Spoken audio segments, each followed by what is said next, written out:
We're Good good to morning, go. ladies and gentlemen. I want to welcome you all to our monthly Marine Fish Advisory Commission. This being the April meeting, April 23rd, 2024. And I'm just calling us to order. And I have no introductions or announcements. Hopefully the commissioner is on today's call. And we'll go right into the review of the April business meeting agenda.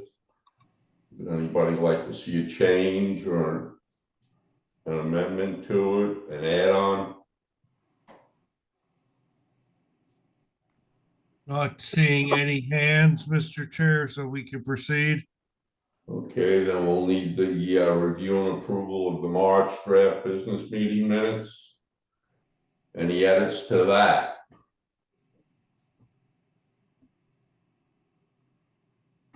I'm not seeing any hands, Mr. Chair, so we need a motion and a roll call vote. Okay, I'm looking for a motion and a second, and then Jared will call the roll call. I'll move that we accept the minutes from the March meeting. Thank you, Bill. This is Chris McGuire. I'll second that. Thank you, Cynthia. Shelley, I heard you first. Thank you. All right, I'll call the roll. Bill Amaru, Yes. Chris McGuire, Yes. Mike Peardnock,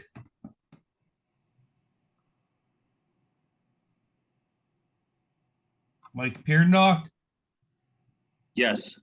Khalil Bogdan, Yes. Shelley Edmondson, Yes. Suki Sawyer. Yes. Minutes are approved unanimously, Mr. Chair. Thank you, Jared. Thank you, commission members.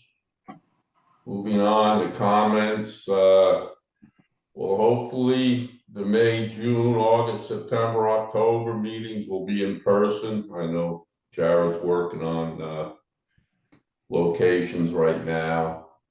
You know, we have the good weather to travel. So hopefully, Jared, that's your thought, that we'll be meeting right through the fall in person.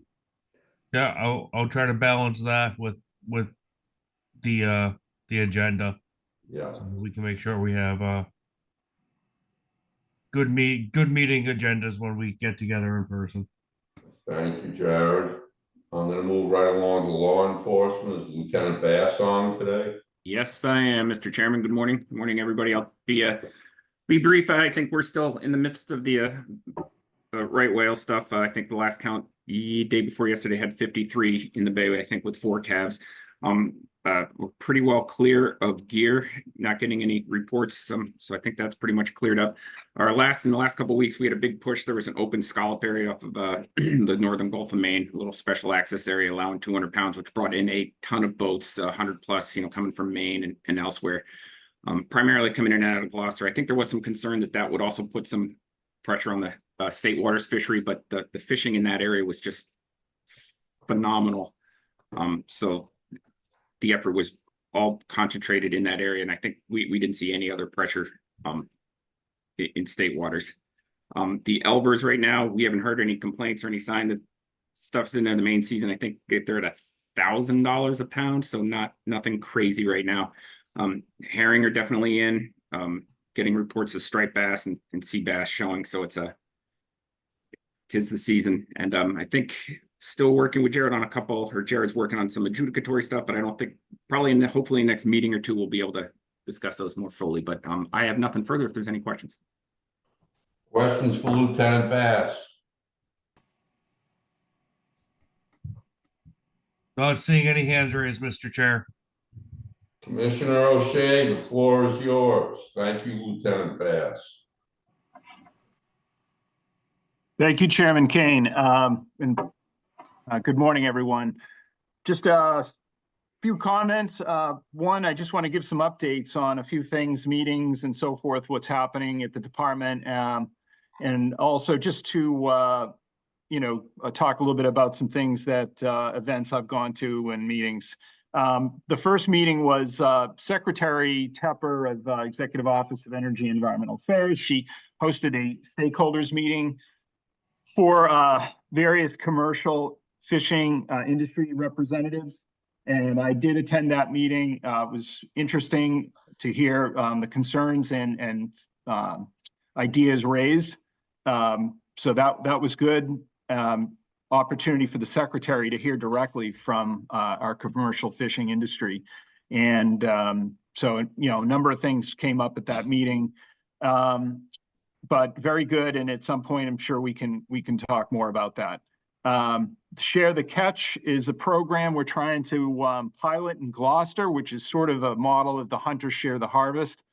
And department staff with DMF staff are thinking about, and exploring ways to think about how we can have some of the commercial catch go into our food pantries, like Open Door, really support food security issues in some of our coastal communities and beyond. But so that's just really kind of, beginning steps on that. But that's an interesting thing to be working on, and it fits within our strategic plan. Which, by the way, I know that Dan McKiernan and I and several others are going to start to finalize the strategic plan for the department and get some of DMF's priorities and start to finalize that for June. So that's our sort of goal, is to finish the strategic plan in June. Congressman Keating and I met last week in DC. I did bring up the interest of our recreational fishing community for establishing safe and accessible fishing piers on the canal, as well as development of additional access as part of the Cape Cod Bridge project. So we've got a lot of support from Congressman Keating to work with the Army Corps, and hopefully we'll find some funding to establish some safe, accessible fishing out there in the canal. We also had a great panel yesterday at the Northeast Association of Fish and Wildlife Agencies meeting. And our own Chris McGuire was on the panel that I was a part of. It was great to have Chris's perspective out there. There were 450 fish and wildlife professionals attending this plenary session, and just a lot of positive energy around ocean and wildlife conservation, and just great event. And we were particularly focused on the biodiversity executive order that the governor signed last September. She did a video, and that video was aired at the beginning of the plenary session, and again really reaffirmed her commitment for that work and our mission. So that was really exciting to see. And then lastly, we've got a right whale event at New England Aquarium tomorrow. I know Dan will be there and will be giving remarks, as will I, and Undersecretary of the Environment, Stephanie Cooper. So that'll be a good event tomorrow. That's all I have, Chair. Happy to take any questions, and appreciate the time. Thank you, Commissioner O'Shea. Questions for the commissioner? Not seeing any hands raised, Mr. Chair. Director McKiernan, the floor is yours. Thank you, Ray, and good morning, everyone. Since our last meeting, the MLA annual weekend was held, and I consider that meeting always a great annual event. I think we had almost 10 of our staff there. We have a lot of people working on lobster in various capacities, from permitting to research on stock assessments, to ventless trap, to gear modifications and protected species. So, we were there in force. It was just a great weekend. The MLA does a great job hosting the industries, associated with lobsters, but also many of the governments and the NGOs. Some of the highlights were we held a public hearing on Addendum 27 of the ASMFC's lobster plan, and that's something that'll come up today in our action items. We also held a roundtable seminar, which features a lot of us trying to give the general population of the lobster stakeholders, the latest and greatest, trends and a lot of the statistics that we collect, from permitting to landings to price, things like that, and also the fishery independent work. So it's the chance for the industry to kind of peer into all the great work that DMF's professional staff work on. Tracy Pugh is in particular brings her A game to that, and she did a great job on that one. There was an issue that did come up, which is something that I think we're going to be talking about in the future. Many of the lobstermen, particularly in the Outer Cape, expressed concerns about what they perceive to be a spike in lobster dragging activity. It could be related to the fact that the area during February through May or early May is all gear free because of right whale conservation rules. But there appears to be some targeting of lobster by some groundfish boats. And we've been studying that issue, trying to look at the statistics, trying to look at the long-term trends, and also in consultation with the National Marine Fisheries Service about how those rules are written and enforced. In particular, and for those who are interested in lobster management history, there is a rule in the interstate plan and now in the federal regs as well that allows non-trap fishermen to have 100 lobsters per day and no more than 500 for a trip that's 5 days or longer. And so the complaint among some of the trap fishermen, who of course are idled at this time of year, is that there is an increase in this activity that could have a negative effect on trap fishing success, in the open season. And so, we're going to be looking at that to see if anything needs to be done, can be done. It's obviously part of the interstate plan. The rules around New England are different. Maine doesn't allow any dragging for lobsters. Massachusetts doesn't allow it either in state waters, but we do allow it to come in from the federal zone. And, it is a part of the bycatch that the dragger fleet does depend on. And, the last thing we want to do is send those vessels to another state to land with all of their fish. So it's part of the waterfront economy. We have to keep that in mind, but we're going to take a look at that, and I'll come back to you likely in May with some kind of a memo describing our findings based on the analysis of the data. But that was probably one of the more hot topics that came up at the weekend.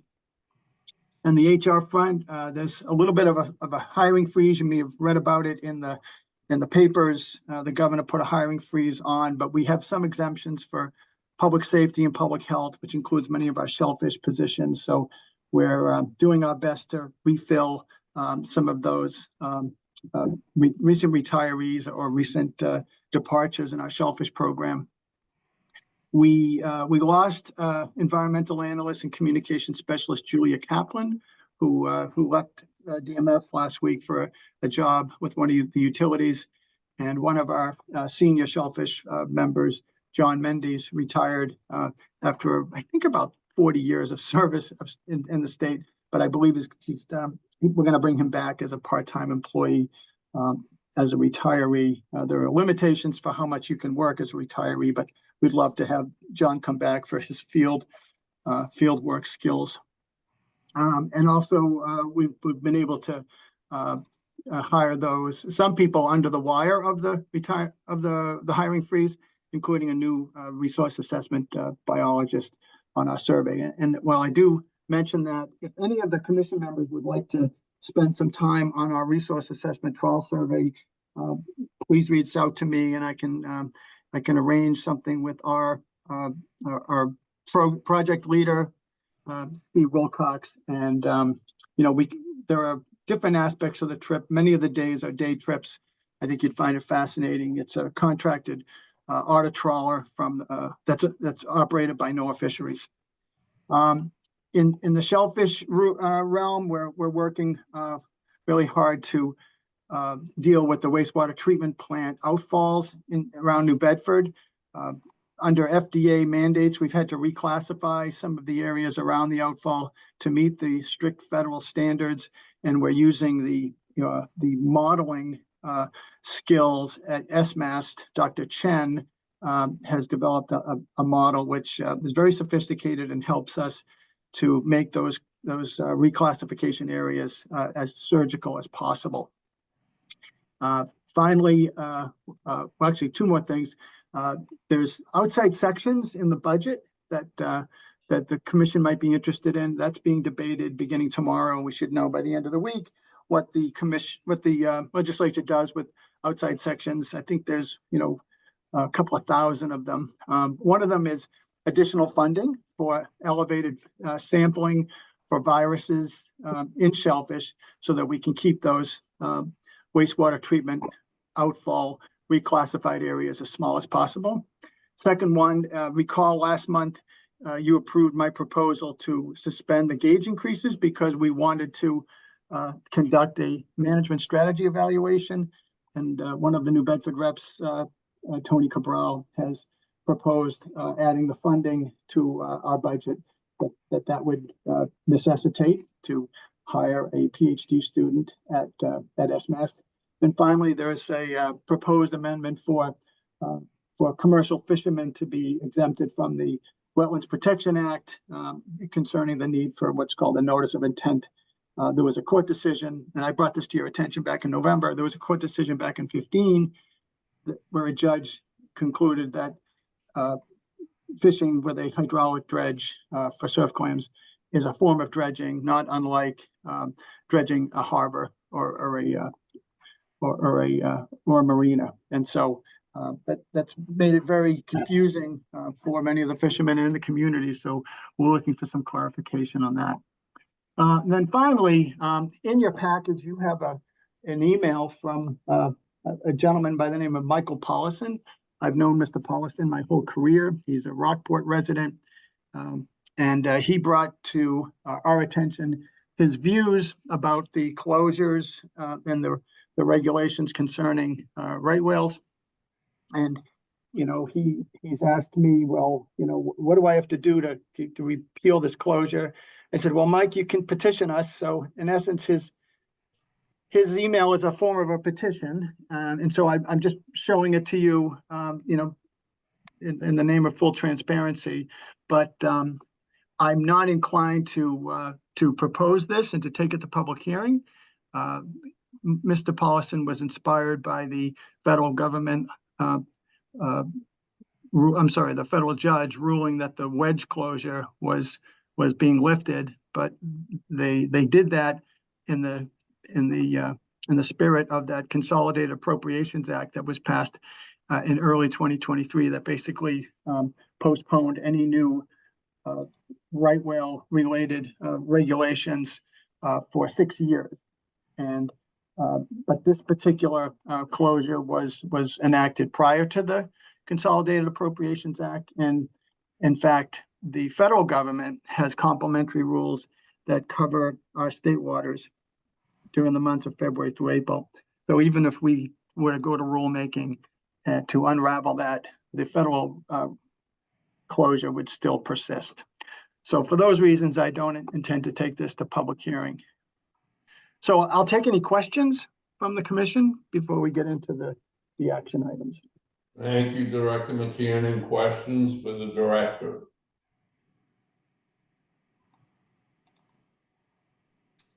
Not seeing any hands, Mr. Chair. Thank you, Jared. We'll move right on into action items, and I see the first one is the lobster gauge, the V-notch, the trap tag, and the escape vent rules. And I received an email from one of the commission members who said he'd like to have the floor for a few minutes while we discuss this. So, Dan, are you going to lead this action item, or?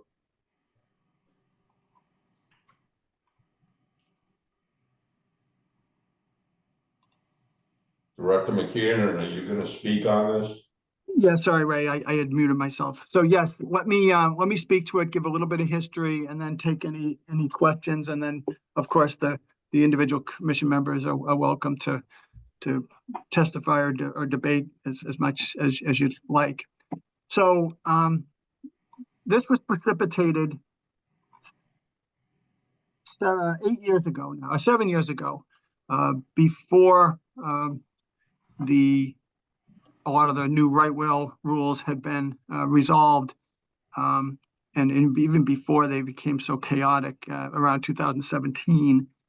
And what it was the state of Maine, as well as the other directors, myself, and at the time it was Doug Grout from New Hampshire, but also succeeded by Cherie Patterson.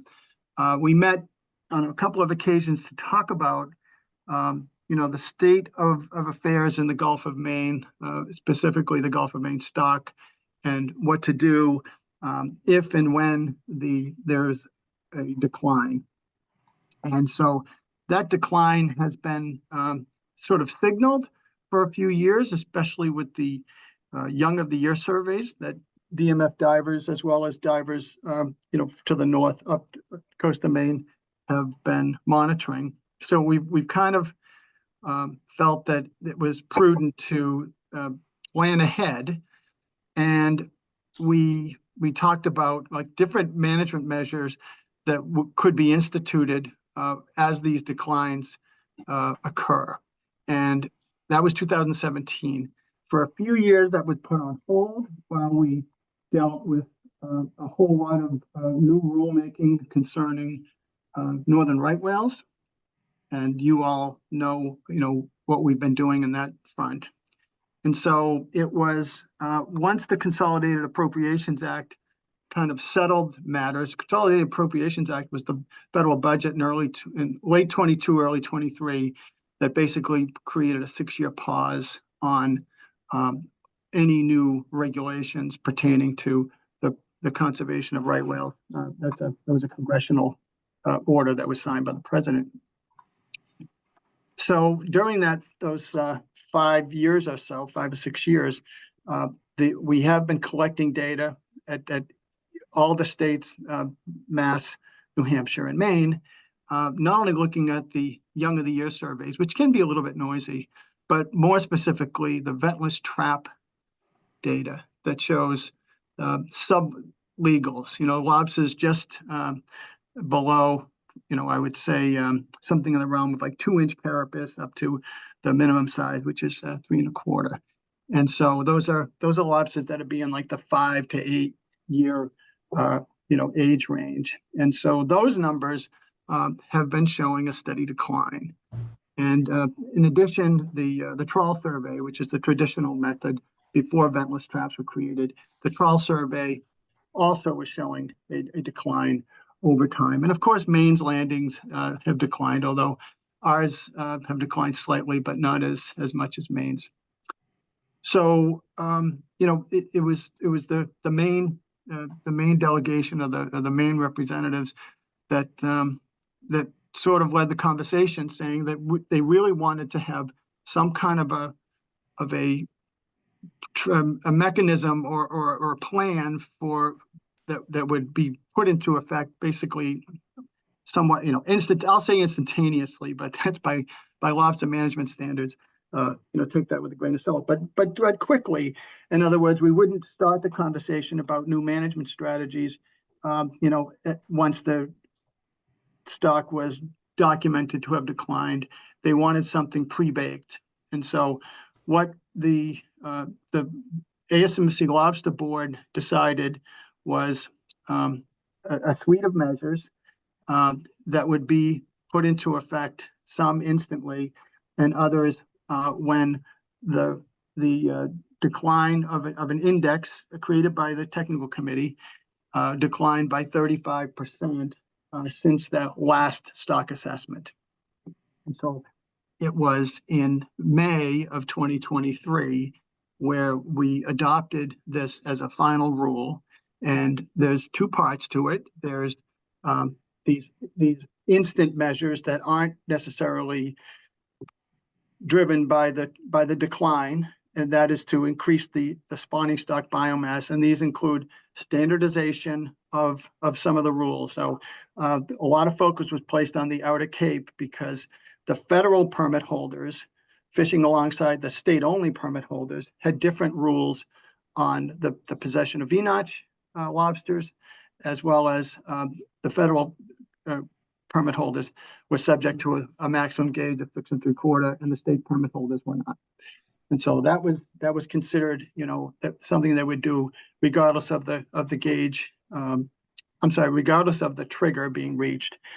And then another aspect was extra trap tags.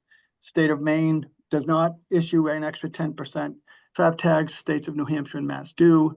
And the debate was whether or not that should be made more standard. And that was another feature of the plan. But then I think the largest issue, at least on a regional scale, was the idea that when the stock was going to decline by more than 35%, we would institute a pair of 16-inch gauge increases to increase the minimum size up to 3 3/8 inches. And so that's what we went home with about a year ago at the spring meeting. Come last October, the technical committee had done their homework and delivered the news that the index, which by the way is a 3-year moving average, so it wasn't like one bad year, but it had exceeded the 35% trigger. And so I'm guessing that some of the support that was present at the table, including from the state of Maine, was in part because they didn't think that the trigger would be reached either as quickly or at all, but it was. And so the board was informed that at that meeting, and so the news came out that we needed to raise the gauge at the beginning of the next fishing year, along with the other measures. And at the January meeting, the state of Maine came to that winter meeting and said, we're not prepared for this. There's a lot of issues to be resolved concerning the board across the border shipping of lobsters. The Canadians have a different minimum size, and also they were concerned about the lack of gauges that the manufacturers needed to produce gauges quickly. So what was planned to be a June 1st implementation date was postponed until this upcoming January 1st. And that was supported by many in the law enforcement community, that it's much easier to institute a rule change like that, not during the active fishing season, but January 1st is far less fishing going on than otherwise. And I supported that as well. So here we are today, and I am asking the commission to approve as final rules the measures that you see here on the board. So, I will recognize that we had a lot of comment and a lot of it in public negative. We had some positive comments as well.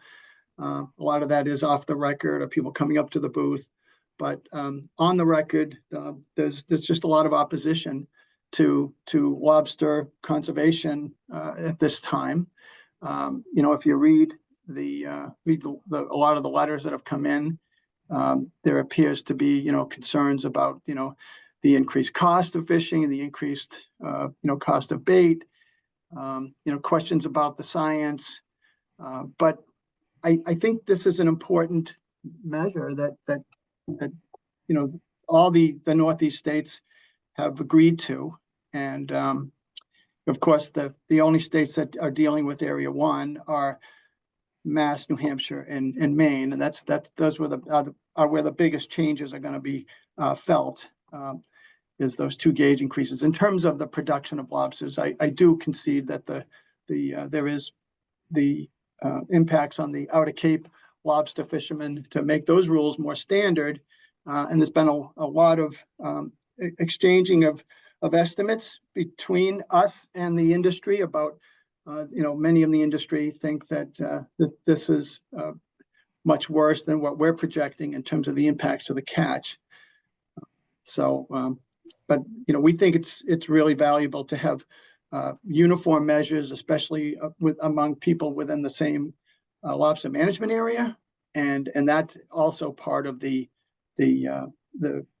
the goal to increase spawning stock biomass because, lobsters that are returned to the sea, have another chance to egg out and reproduce. And so, as lobsters are struggling a little bit on the southern end of the range, we know that the southern New England lobster fishery is in terrible shape related to temperature, and some of those trends are marching to the north.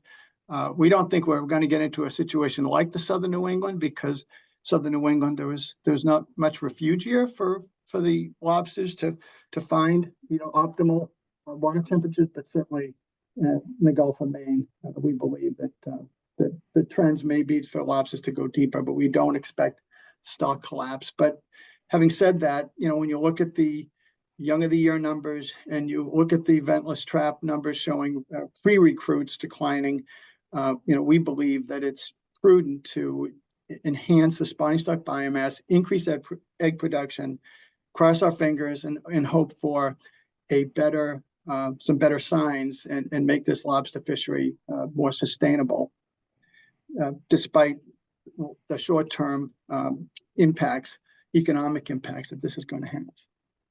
So there's my speech, and I'll be happy to take any questions, or if you want to just take comments from individual commission members, Ray, it's your call. Well,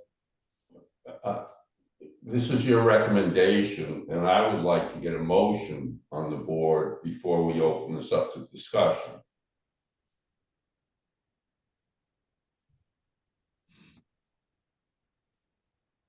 According to Robert's rules. I mean, this is the way we operate at ASMFC. So if we could get a motion on the board, then we can open it up to discussion, questions, comments.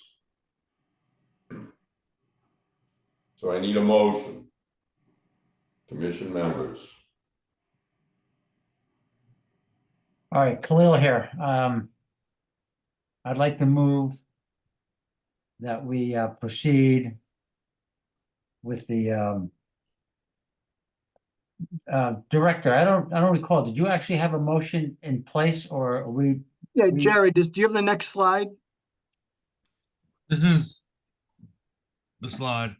Okay, so the recommendation would be to adopt the proposals, consistent with addendum 27 of the ASMFC lobster plan. And that's what's on the screen right now. All right, I understand that. So I move the question as proposed by Dan.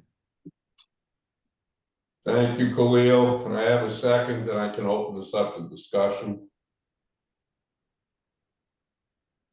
I'll second it, Ray. Thank you, Shelley. Well, let's start with questions and then we'll go to comments. Questions about the recommendation. I got a question, Ray. Suki, you're recognized. Thank you. Dan, as far as the trap escape fence size goes, I know a lot of people are really against that. That's just another gauge increase as far as most lobstermen are concerned. I myself fish in some 15, 16 vents in all my traps now. And I know in the summertime, when I'm around the shore, the lobsters are soft.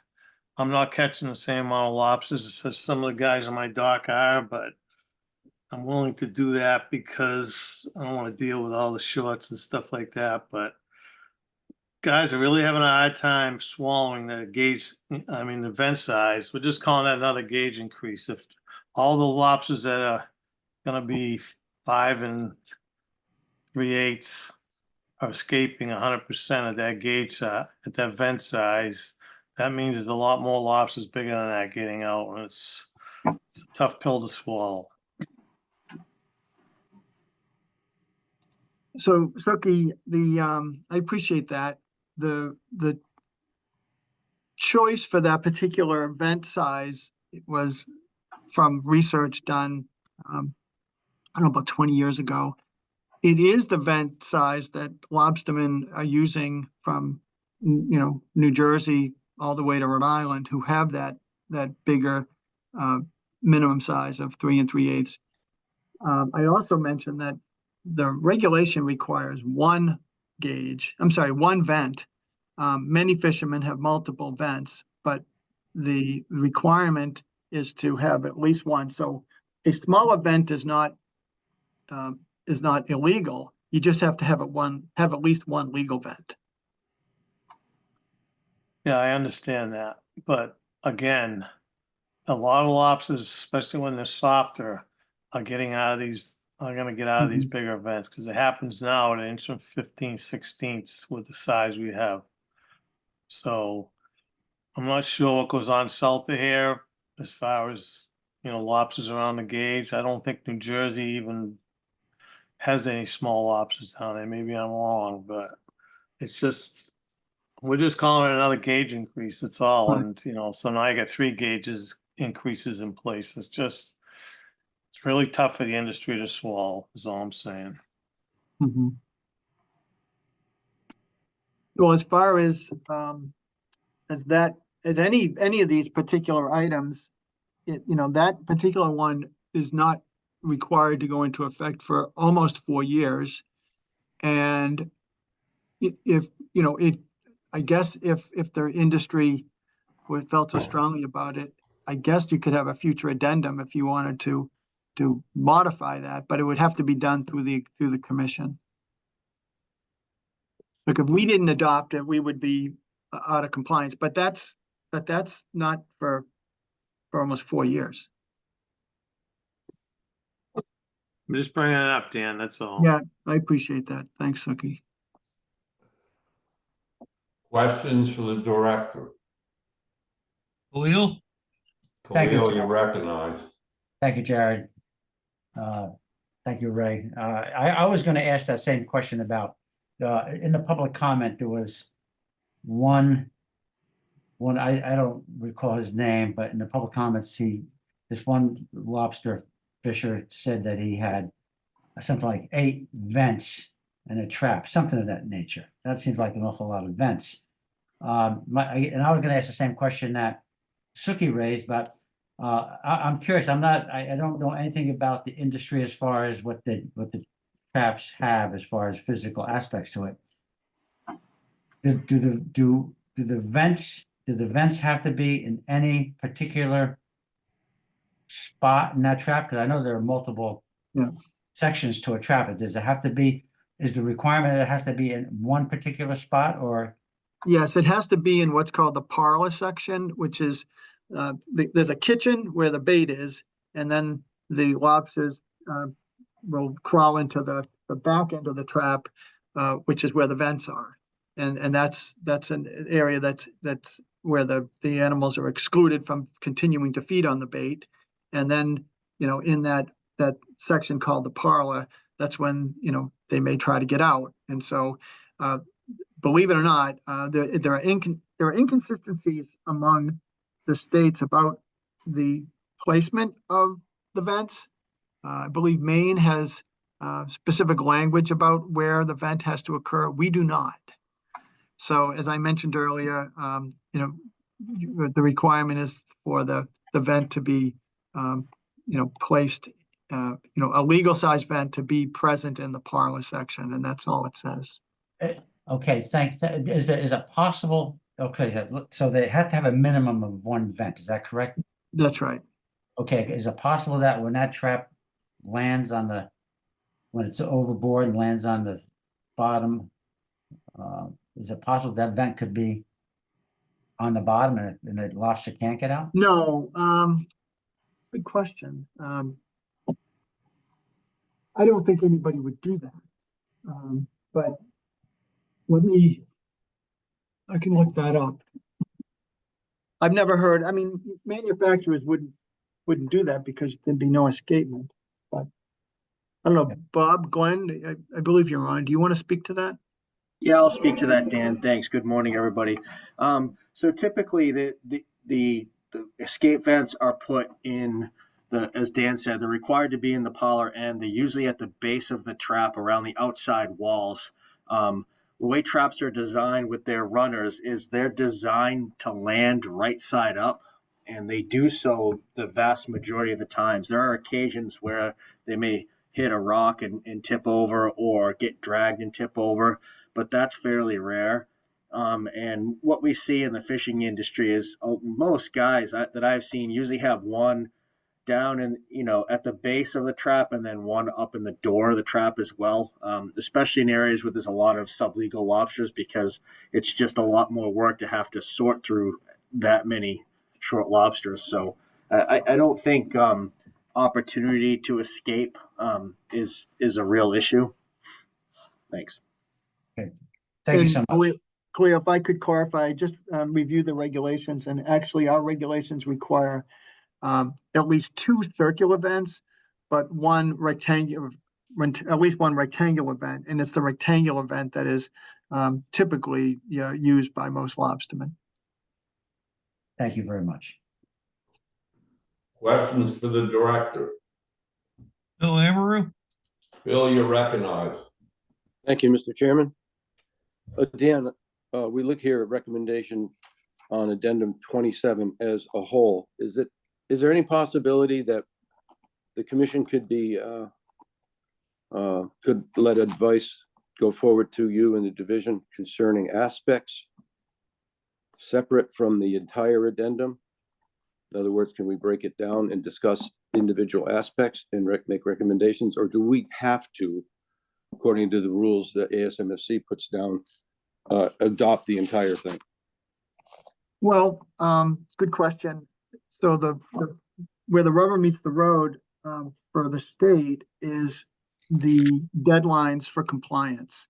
And so if you look at this deadline, in January 1st, 2025, the ASMFC Lobster Management Board will be looking to see that we are accomplishing everything on that top row. So I guess we could do that, but so anyway, trap tag issuance, not issuing the extra 10% in area 1, that would be a compliance criteria as of so if I go to the board meeting in January and I haven't enacted that, then there could be a non-compliance vote by the board. Same with let me see, Outer Cape, the 6 3/4 inch maximum size. If I don't have that on the books, then at January's meeting, I'm out of compliance, or the state is. Same with the new V-notch definition. As far as the dealers, I don't believe they're looking for that, but if we've adopted the maximum size and the V-notch definition, it would make no sense to leave the more liberal rules in place for dealers. So I guess you could talk, we can talk about these individually, but the compliance criteria will come about in January. Okay. I think that's the answer I expected, but the short answer is no, we can't break it apart. This is what they've given us, and this is what we have no choice in either accepting or rejecting. Well, hold on, Bill, because if you go back to Suki's concerns about the vent, they're not looking for the vent until 2029. So it wouldn't be until 2029, or for that matter, the maximum sizes or the vent, right? The vent in 2028, the maximum size in 2029 in Area 3 and Outer Cape. We're not out of compliance with those until then, if we didn't enact those particular rules. Yeah, that's exactly my point. I look at these numbers and these requirements, and I think to myself, well, what happens if I can't see the date, but because it's blocked by a block on the screen, but let's say it's 2029, January 1, and we're jumping down from 6 3/4 to 6.5 inch carapace length, and the ocean is crawling with large lobsters that we're now required to throw back because they're 1/4 of an inch larger than we're allowed to keep, whereas a week before we could keep them. I don't understand how they can project so far into the future and determine that they need to do this. What if the resource is completely recovered and is growing, and we have lots and lots of, which I'm sure we are going to have, very large lobsters, especially in the region that I'm most familiar with here on the Cape, and then we're going to have another cut.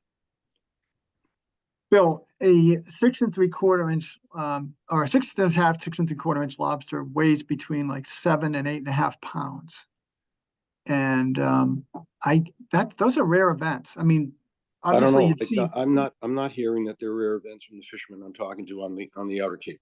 Again, I know that's what you told me before, and I see it in a lot of the analysis, but I don't know.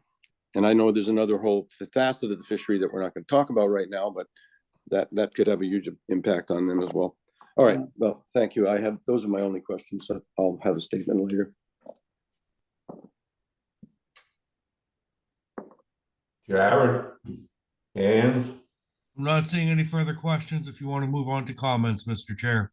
Well, I have a question to the director.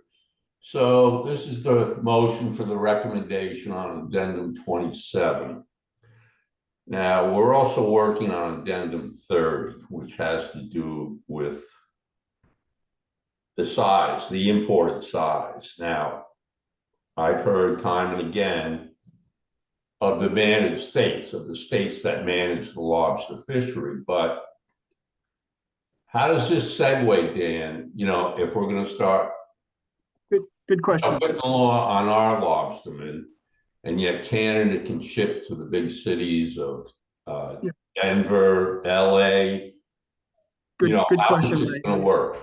Okay, so let's park this addendum 27 for a moment, okay? And let me talk about something called the Mitchell Bill. And the Mitchell Bill was enacted about 34 years ago, the last time the gauge was increased in Area 1. And it was designed, it was George Mitchell, the senator from Maine, who wrote into the Magnuson Act that the minimum size for lobsters allowed in any of the United States would be the smallest minimum size allowed in any of the United States fisheries. That essentially is excluding any non-conforming undersized lobsters from the United States, whether it be Boston, Chicago, or San Francisco. How does that get enforced? Good question. Presumably it's at customs, I guess. It's not an environmental police officer that necessarily is going to do that. So when this was passed a year back in May, the big question came up is, well, will there be an opportunity for the Canadians to send down some of their non-conforming small lobsters? And we didn't make any headway at all on that, but there was some debate that went on at the table, but the final rules were silent on it. Therefore, the Mitchell Bill, which is a law, federal law, states that no non-conforming undersized Canadian lobsters can come into the country. When I say non-conforming, we're talking about live lobster, not a cooked lobster, not picked meat, but just the normal lobster you might see at Market Basket or at your fish market.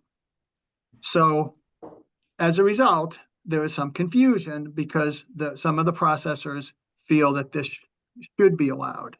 I'm not sure how the harvesters feel about that, but some of the processors would like to have that opportunity.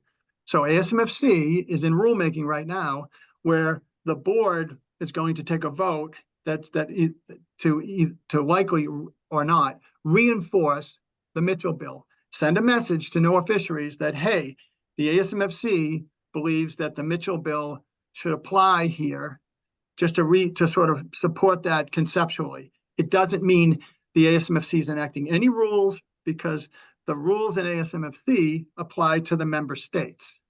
The rules of ASMFC don't apply to a dealer in Chicago or San Francisco.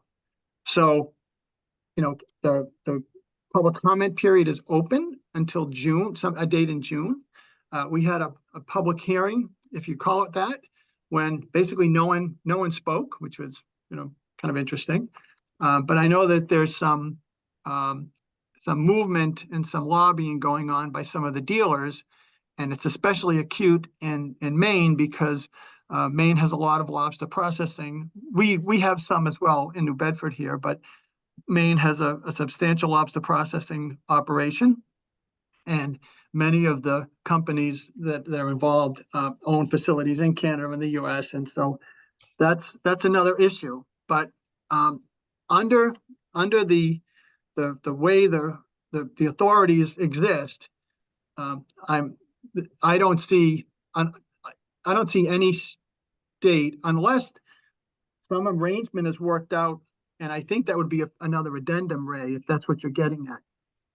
There'd have to be another addendum for us to allow non-conforming lobsters to come in to Massachusetts. And I have a feeling that same with Maine, because but that remains to be seen. So if this gets approved, there wouldn't be an allowance for any non-conforming undersized lobsters coming from Canada to be retailed or wholesaled into Massachusetts.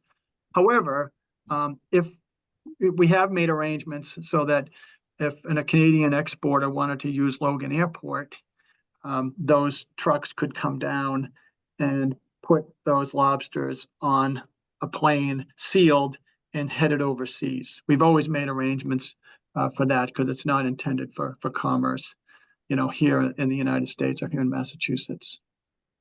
Does that help? That helps, but I have a follow-up question. I understand, I think I have an understanding of the Mitchell bill. We've spoken about it quite a bit. I know it was a number of years ago where we allowed our harvesters in the state of Massachusetts to sell parts, where Costco, which is a national firm. So my question would be, will these Canadians be able to ship frozen lobster tails and claws, to a huge retail chain like Costco throughout the nation? Yeah, Undersized if you read the federal regulations that execute the Mitchell bill, the language in Magnuson, this does not apply to processed product. That if it's a claw or a tail, but good luck trying, or even a whole lobster that's been cooked and like sealed in cellophane or something.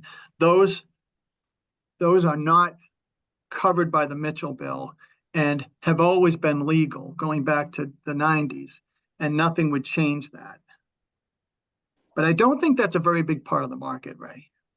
Okay, well, thank you. It was just a question because, it brings me back to, okay, so our harvesters, we're looking at this entire addendum 27, and yet the imports will occur. But anyways, that was a question. Thank you, Director. Yeah. Questions for the Director? Not seeing any additional hands. I guess we can move to comments on the motion to vote up this recommendation. Khalil, You're recognized.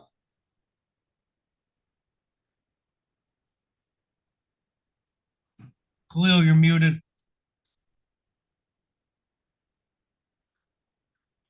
Thank you, Mr. Chairman. Thank you, Jared. Sorry for that. I've been on the commission since 2016. And in that time, I have learned that making management decisions for the various species that we deal with, striped bass, fluke, menhaden, whatever the ones we've made decisions on, have always created a hardship, quote unquote, for the commercial fishers, and also for the recreational contingent. And but regardless, the decisions are being made with the understanding that we're reacting to a decline or a trigger in whatever it is for that particular species, and we're making that decision for the benefit of rebuilding that stock. It's if I have not learned anything on this commission, I've learned that fisheries management is a very complicated issue, and an important issue. And so with that, as hard as it is for me to, I'm in favor of the motion, but I realize it's going to create a hardship for the commercial fishers. But I'm hoping that the decision that we make will eventually turn the steady decline back into a non-decline. And I think that, making this decision is difficult because it's going to affect livelihoods. There's no doubt about it. But I believe that it's something that is necessary and something that we need to do. So therefore, I'm in favor of the motion, and would like to proceed with it. Thank you, Khalil. Comments? Suki? Suki, you're recognized. Yeah, thank you. I don't know where to begin, but Mass Lobstermen's Association is against this whole recommendation. I think it's too much, too fast. The baseline that's being used to got this all rolling is some of the peak years in the catch in Maine, and everybody knew or knows that wasn't sustainable. But here we are, because Maine's having a big drop in their catches up there. We have all these rules are going to take place. I think Massachusetts, Dan mentioned it earlier, maybe there's a little bit of a decline, but Massachusetts catch has been pretty steady the last 5 to 8 years, 12 million pounds, 14 million pounds. I think we're going as high as 16 million pounds. And some of the other data around Massachusetts, as far as ethnic surveys and stuff, isn't draconic as it is in other places.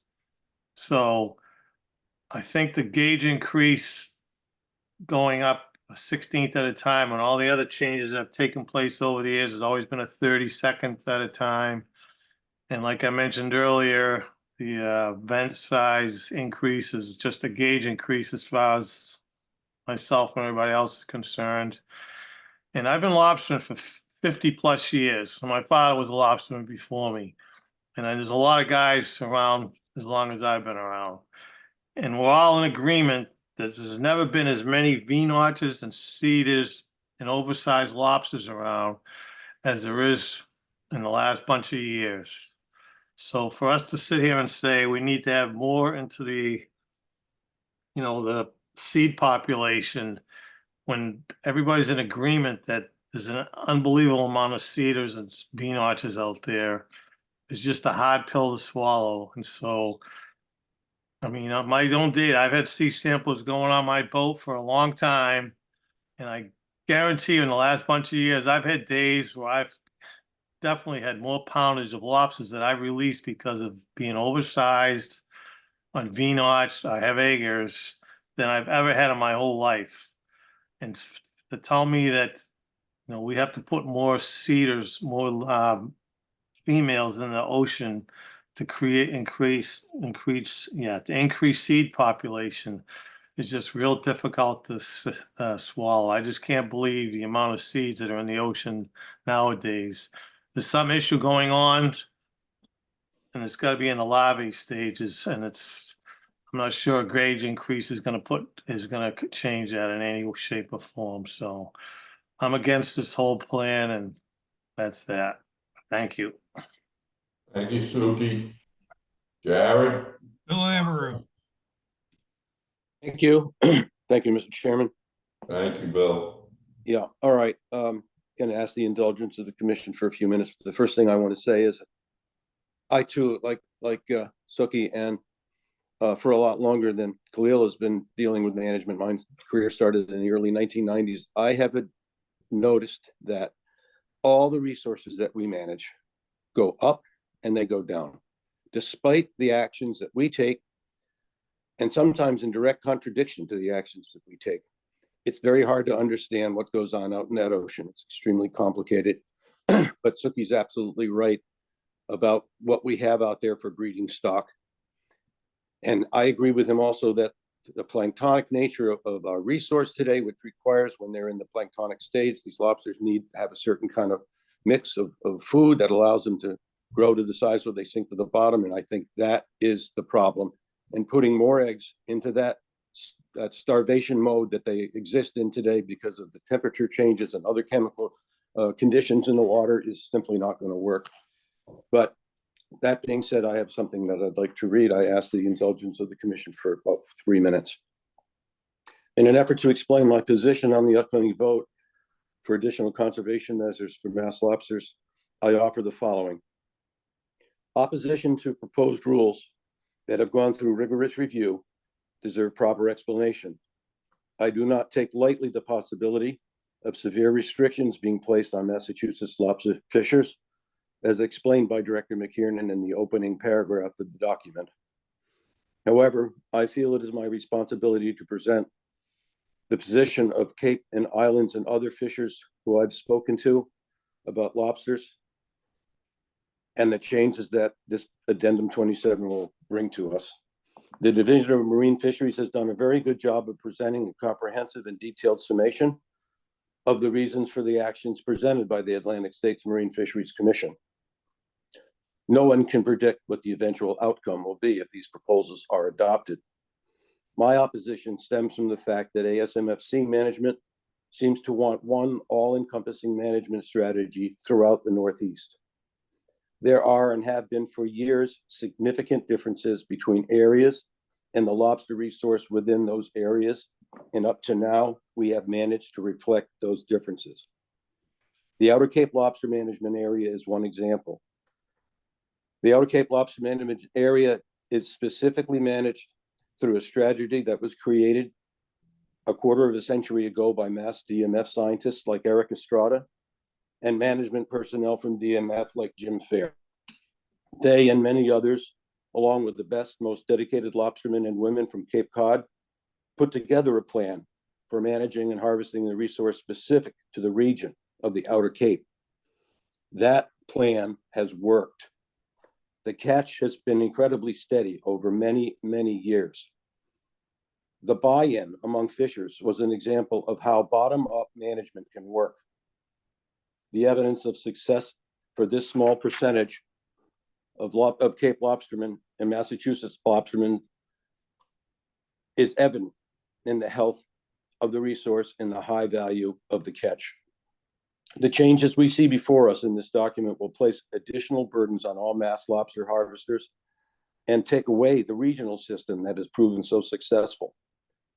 But the requirements of these additional restrictions will affect the Outer Cape fishers to a much greater degree. For me, this disproportionate application disregards the current success we are experiencing.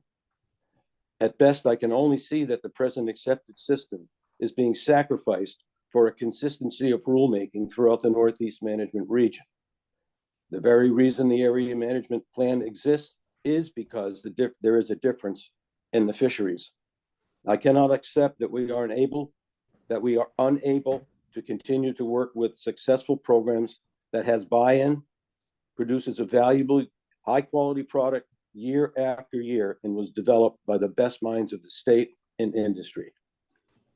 I praise the Massachusetts representatives of the ASMSC for their work to argue for an equitable plan for mass lobsters.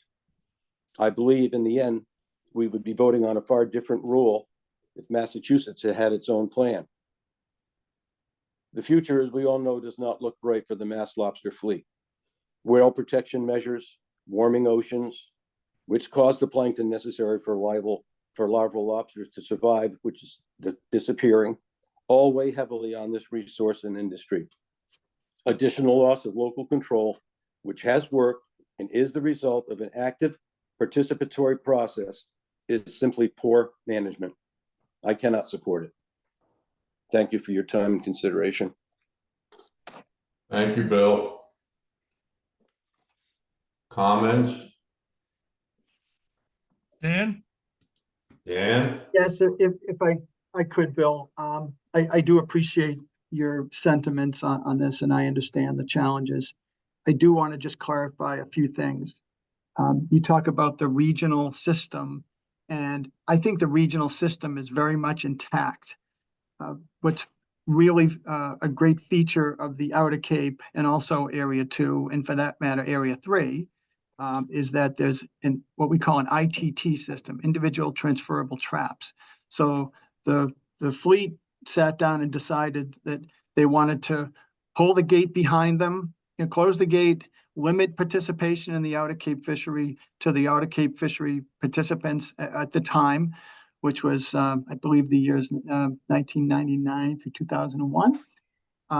And so what's special about the Outer Cape is very low trap numbers that are frozen in time. And in fact, when lobster traps are transferred between permit holders, there's a 10% tax taken out. So there's very few traps in that area. It's considered like the gold standard for me, and some of my staff agree in terms of effort. So it's an amazing club of low effort, and that's very unique, because in Area 1 we didn't do that. Everybody's allowed 800 traps, and there's a fair amount of latent effort. There is almost no latent effort in the Outer Cape.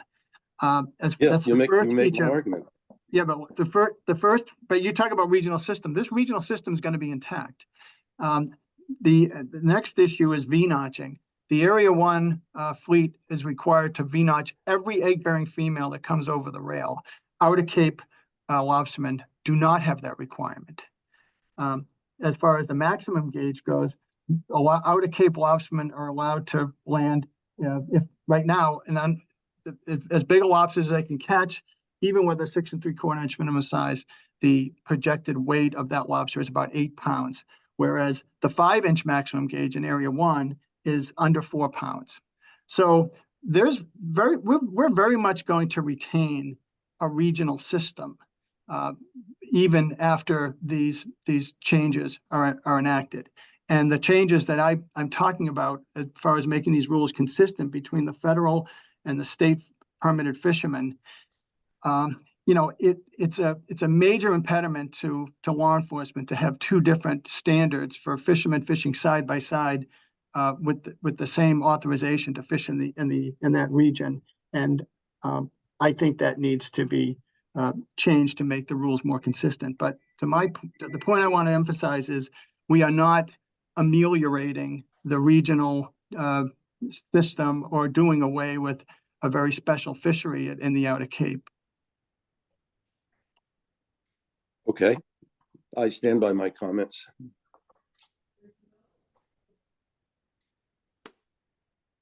Jared, Khalil? Khalil, you're recognized. Thank you, Mr. Chairman. Thank you, Jared. I know this is a comment period, but I'm going to get back to a question and a comment and question. Having a little bit of a scientific background myself, I'm a real firm believer in science and numbers, and I'm curious as how did we get down to what was the reasoning or the evidence that took us to a 35% decline? 35% Yeah. decline. Yeah, the 35% decline is a decline of something, and that something is an index. And so the technical committee created a value which blended the state's ventless trap values with the trawl surveys in state waters. Specifically, there's a Maine, New Hampshire trawl survey, and there's a DMF trawl survey in the Gulf of Maine waters. Obviously, you wouldn't include the survey results south of the Cape for Massachusetts, but they created a blended index, and that value declined by 35%. I mean, it's not that unexpected, because I can tell you that our ventless trap surveys in the Gulf of Maine are at the lowest levels since the program was begun back in 2006. So that the 2022 numbers, we've seen a steady decline from around 2014 to 2022, and it's declined by about 50% in terms of the average number of lobsters coming up per haul in the ventless trap. So it is a blended value. And Bob, in Tracy's absence, do you want to describe how that index was created? You may have a better handle on it than I. Yeah, sure, Dan. Thank you. No, I think you described it pretty accurately. It essentially takes the Massachusetts, the New Hampshire, and main ventless trap survey indices as well as the trawl survey indices, and creates a blended survey index. So it's an indicator of relative abundance for all of the Gulf of Maine stock, which is where the Area 1 fishery operates. And those trends have, as Dan indicated, have declined. And in this case, they've declined at below the trigger rate, which was set at 35%. And so, and that's, we kind of saw this coming because prior to that, using the ventless trap survey and the trawl survey, we also have the early benthic suction sampling survey, whereby we have divers go out from Maine to the Canadian Maritimes, essentially at multiple locations, and sample for the young of the year lobster, the ones that just settled down. And we're on the backside of 10 years of extraordinarily low lobster settlement. And we've tracked those poor year classes into what we call pre-recruits, which we pick up in both the ventless trap and the trawl survey. And the signals are clear. This stock is declining.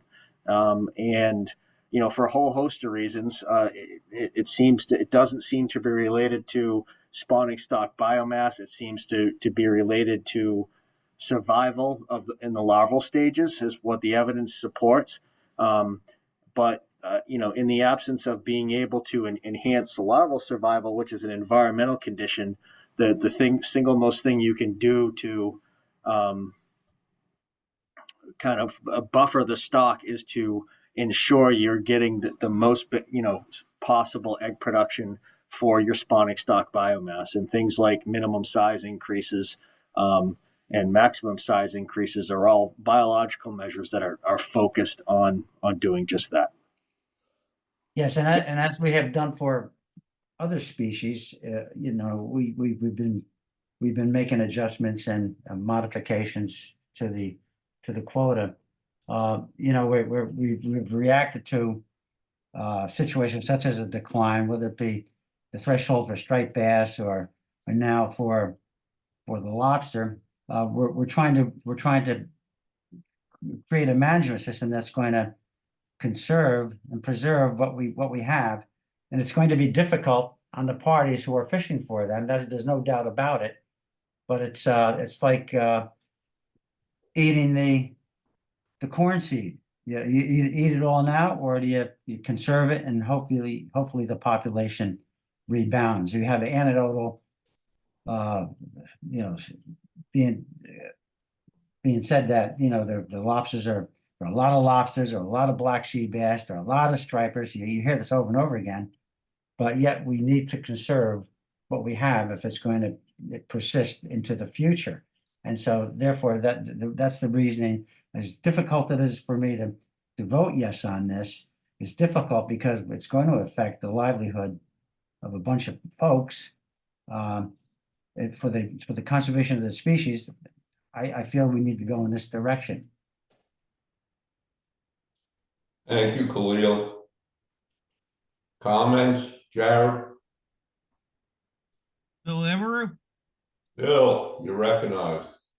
Thank you, Mr. Chairman. Khalil or anyone else, when we use the term stock rebounds, what exactly are we talking about? Are we talking about bringing a stock back to a record level of production that had not been seen before in the century or in any century? Or are we talking about just a normal process where wild stocks of any animal that are in competition with other animals go through periods of increase and decline? Unless there is some kind of scientific evidence that can directly tie, and I did listen to what Bob said about egg production and having to protect the young and the larval stage producing more larvae, I still wonder whether or not we're targeting something that simply does not fit into the natural process. If left alone, the management strategy that we currently use had resulted in the kinds of catches that we've seen over the past decade, which were really good from what everybody is telling me and what I have seen, and we now see a decline. Is it really because of what we're doing or not doing? And will we really be able to affect the outcome by doing something that we don't know will even have an impact? We're assuming that it's going to create more larvae in the water. Will those larvae live? Will they have the same opportunity? Something else has to change before those things come together and produce what we're hoping for. We may not have any impact whatsoever on those things. And I'm not saying that we shouldn't act in some way to try and encourage recovery of a stock that may be going down. But the way we're choosing to do it, and you've said it numerous times yourself, Khalil, is going to have a huge impact on working men and women, their families, their communities, and their support services. So try to continuously remember that and see if it balances out for what we're actually trying to get and what we expect to get from this. I agree with you. I agree with you, Bill, with what you're saying, but one of the unknowns that we have is the environmental factors that are affecting the survival of the larvae and the reproduction of the production of the new young. That's the unknown. That's the unknown that we're dealing with, and I think that's the unknown that we're reacting to. Yeah, well, it's how we're reacting. Jared, Chris McGuire. Chris, you're recognized. Thank you, Mr. Chair. I have maybe more of questions than comments, and maybe Dan just said this and I wasn't paying close enough attention, but Dan, what are the implications from the ASMFC perspective of Massachusetts not adopting the regulations that the commission agreed on? It's a fairly standard reaction that's built into the charter with, and also in the federal law, the Atlantic Coast Fisheries Conservation Management Act, that when states don't follow don't go into compliance with a particular management plan, it goes back to the board, and the board the board reviews the situation and then votes whether to find that state out of compliance. And then if it's affirmative, then it goes to the Secretary of Commerce, and then the Secretary of Commerce has the authority to shut the fishery down. I mean, that rarely happens, because when the ASMFC votes a state out of compliance, in almost every case the state snaps into compliance. There was a case about 12 years ago with maybe it wasn't that long ago, maybe 9 years ago, on summer flounder out of New Jersey, and then the Secretary of Commerce was from New Jersey, and that particular Secretary of Commerce decided to ignore the ASMFC request to take action. But in so many other cases, the state usually comes into compliance. I mean, sometimes the state can just be late and convinces the fellow board members that, hey, I just need more time. You know, like it could be caught up in legislation or something. But that's the outcome. Is it's a non-compliance vote by the board that then gets transmitted to the Secretary of Commerce according to the law. Okay, thanks for that. And then again, another question on sort of procedure. And I think that Khalil sort of asked this earlier, but I'm not sure I understood the response. So could this commission approve the January 1st, 2025 segment of this right now and not put the remaining part in regulation? And would that be considered out of compliance, or would that be looked upon as sort of stepwise adoption? Yeah, I think it would be, well, we wouldn't get a non-compliance vote until, if we adopted the 2025 rules, we wouldn't be, they wouldn't be knocking on our door till January 1st, 2027. But if we're going to enact the first gauge increase, it I don't know, I worry about parsing this because it was approved by the ASMFC, and the ASMFC is gonna have, you know, has to be honored for its process at some point, but I guess push comes to shove, they're not coming after us for another 2 years or 2.5 years. But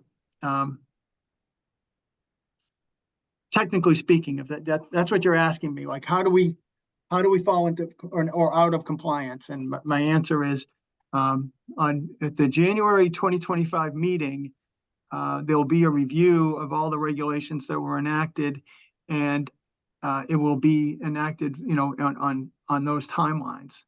But I don't believe that the ASMFC would find us out of compliance for failure to have enacted the next gauge increase, the following one in 2027. Okay, thank you. I mean, I'm just trying to respond to Stuckey's repeated statements about the escape vent size, Yeah. which is pretty far down the line from a regulatory perspective. And so it seems like there might be an opportunity to put into effect the first part of this and then include in the public notice that goes out with it to say, you know, here's what the ASMFC, you know, we don't want to hide future changes, but we could probably describe them without enacting them. And then, you know, maybe that creates an opportunity for conversation between now and January 1st, 2028, if the vent size is really, you know, one of the things that's at greatest issue. So I'm just trying to understand like what the options are for the middle path. Sure. And so if I could just speak to sort of the regulatory process that you know, someone like Jared executes for us is, you know, so we've proposed the whole suite of measures, and then we would be proposing, you know, if only parts of this gets approved, then it would be, you know, a deviation from the proposed rule, and so we would only be enacting, you know, components of that. But to go forward again, we would have to have another public hearing.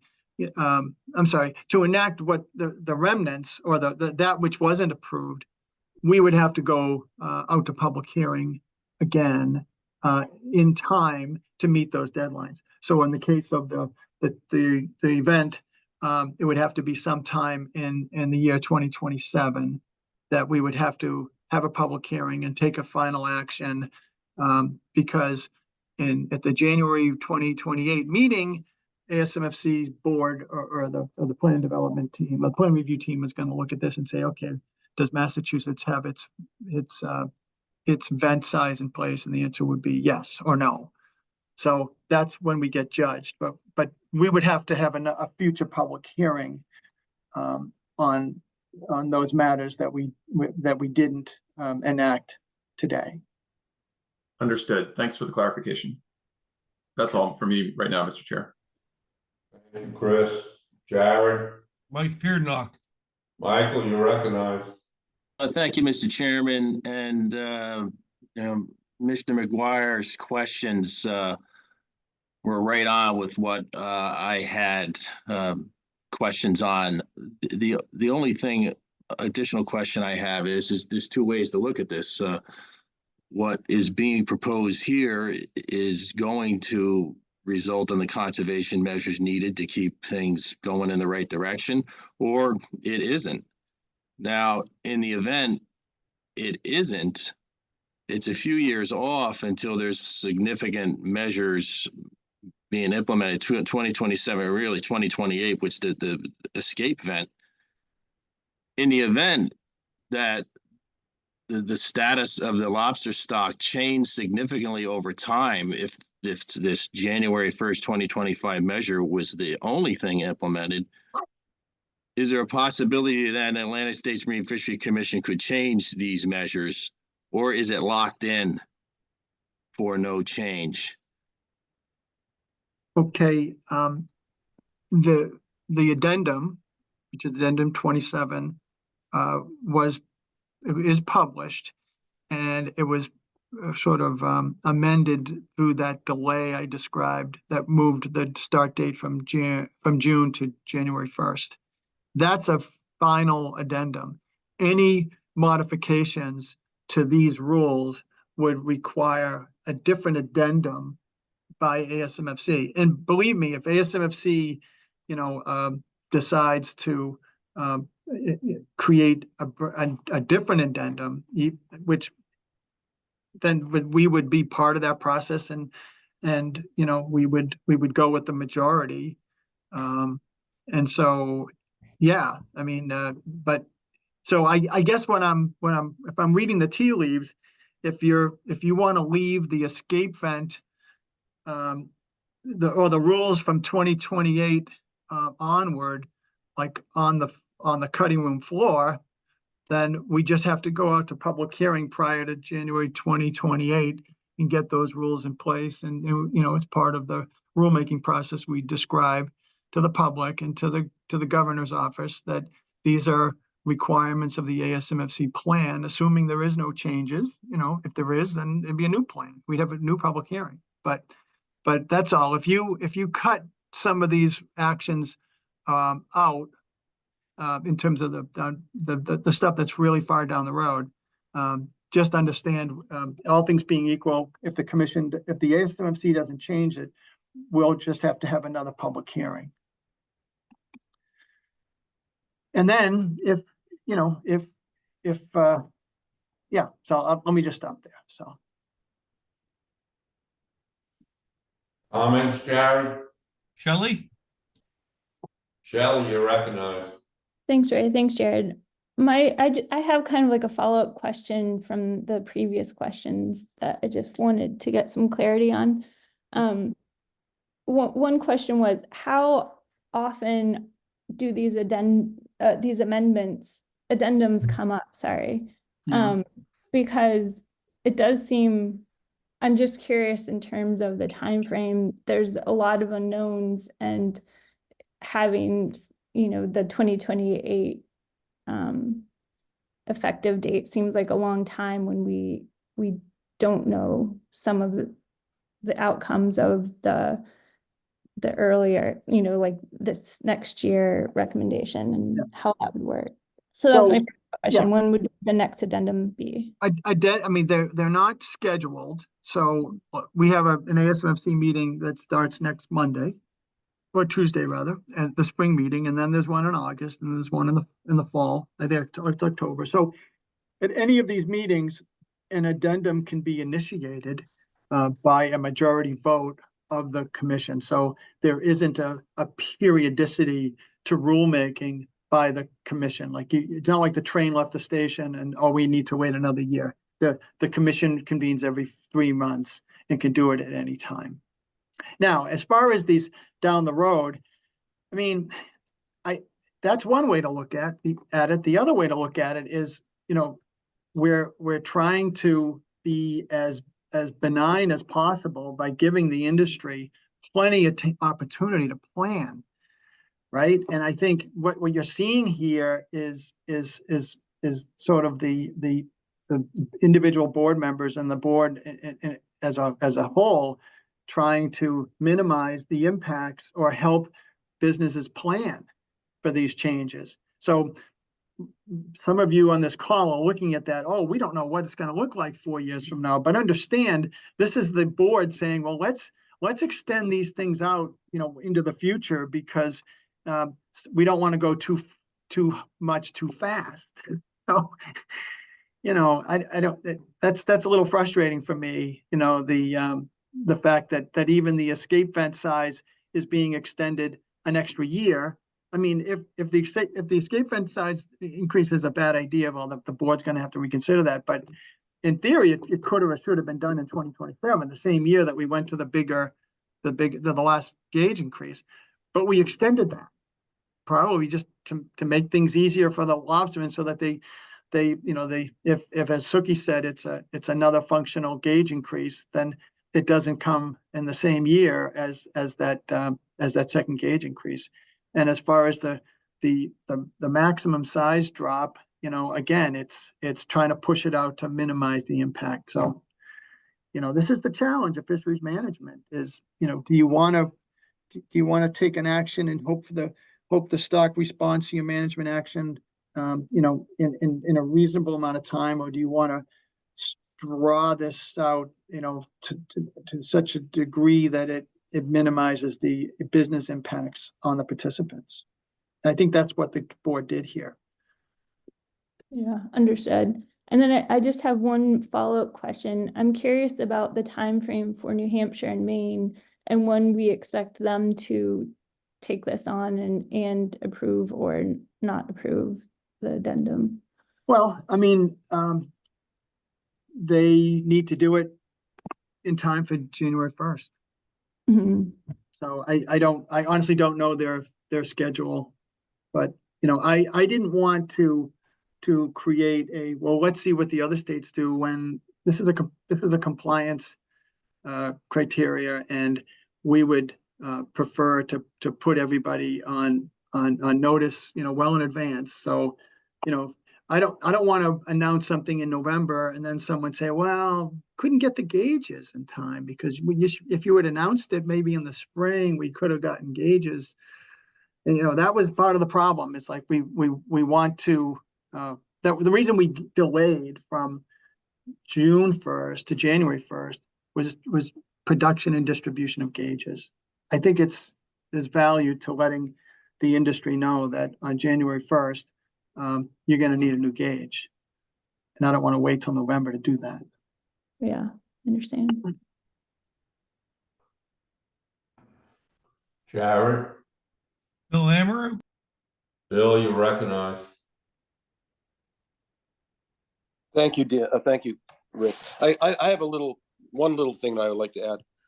I feel as though we've been nibbling around the edges of the idea that there may be a conservation equivalency that could possibly help to alleviate some of these issues. Is that too late, Dan, or is there any possibility that we could work something out like that? Well, conservation equivalency is an expression and a concept that does exist in a lot of ASMFC plans. I don't believe that there is conservation equivalency on these measures that are allowed. But so I don't think this addendum leaves room for conservation equivalency. You don't think? Maybe it's Well, worth... I mean, I guess if you want to take a 5-minute break or something, I can look it up, but or if someone has access. Yeah, I'm going to call for a 5-minute break, Director. Yeah, why don't we do Right that? now, 5 I'll minutes. look that up. Okay. Jared, do you want to put that on the screen, 5-minute break? Thank you, Dan. Appreciate it. Thank you. ASMFC, but I don't have an official ruling from ASMFC, but suffice to say that we would have to replace the because this is about egg production. We'd have to replace that missing egg production with some other new measure. And I don't believe the fishery participants are interested in conservation equivalency, because it would have to be something like I guess a smaller maximum size. I don't know where you go with that, or mandatory V-notching. I just think it would create a world-class mess, more so than we have now. And right now it's awfully messy in terms of, because we have 3 different LCMAs in play here. We have Area 1, we have Outer Cape, and we have Area 3. And all of them are affected by these rules in some fashion. Well, I appreciate it, Dan. I was just maybe grasping at straws, but grasping at something at this point. Yeah. More questions or comments from the membership? I'm not seeing any further hands raised, Mr. Chair. Well, so I've got a question to this motion, Dan. I know we were the first state to put the trackers on the vessels, even though the other states, we weren't required by ASMFC by the amendment, the tracking amendment, until this year. We were the first state, I think, last year they were required. So in this motion, could we alter the wording towards the end, like Massachusetts, you know, if this gets voted up, would comply, you know, this year contingent upon the other states on the lobster board having a plan? Because I've heard that in a roundabout way, people have been asking, well, what happens if, you know, when is Maine gonna enact this addendum? And we all know there's lawsuits that they're suing Pat Keller up there, the lobstermen. So I wouldn't want to see our state be the only one to tell our harvesters that we have to comply, you know, and the commission voted this up if the other states are out of compliance. So could that verbiage be added to this motion? Well, Ray, I can say this, that if the other states are ruled out of compliance and are not going to increase their gauges or their rules, and that's clear by the end of the year, I will go to the commissioner and secretary, and I'll use our emergency authority to basically repeal these, because if, you know, we need to have common standards for commerce, we need to have common standards for enforcement, and if this winds up, you know, in a big hot mess with non-compliant states, then I'll make sure that Massachusetts, industries are not put at a disadvantage. I just don't want to send the message to the other states that, well, we're only going to do it if you're going to do it, because, you know, we're members in good standing at ASMFC, and this is a compliance measure. So, and the whole idea of enacting this is to give everybody enough notice to go, you know, get ready, get your new gauges. Right. So, all right, I get what you're saying, Dan, and we as commission members have your word that if for some reason Pat comes back and says, well, you know, I can't get this into effect, you know, that you will push it at the ASMFC level and with the Secretary of Commerce. And back home here, that if the other states are trying to or are in a position of non-compliance, you know, then I would be talking to you in November or December or January saying, you know, we need to bring our state into compliance with the other states, if we don't want to give the other states obviously a competitive advantage. I mean, Right. I think at that point, ASMFC is going to have some real challenges. Okay, no, well, I just want clarity. Thank you.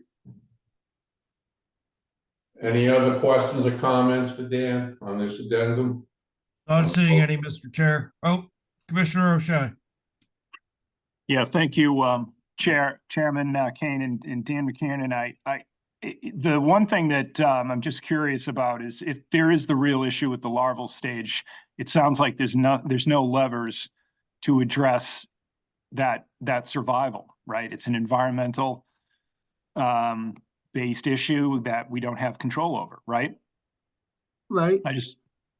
And so the only way that's trying to get around that is by increasing egg production. Do we know that can work? I mean, is that been a method that's worked in the past? Well, we think that the big growth that we saw in the lobster population 20 years ago was a combination of positive environmental factors, but also a lot of egg-bearing females. I mean, when Area 1 went to a mandatory V-notching rule, even though we weren't, you know, thrilled with it back in the day, you know, our sea sampling records showed it did produce a much larger spawning stock biomass that was in part attributable to the V-notching. V-notching is where you notch the tail of a reproductive female lobster with eggs, and then that lobster is protected for a few years. And we think that contributed. But if this is completely environmentally driven, you know, then we may not be successful. But on some, you know, Khalil mentioned earlier about quotas and how we deal with so many of the other fisheries, and don't I wish? I mean, we can't dial down the lobster fishery because it's not a quota managed species. And so these biological measures or these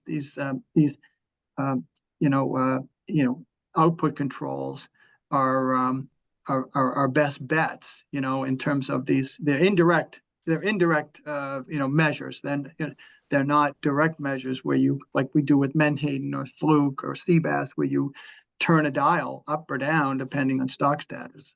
So, Tom, we're hopeful.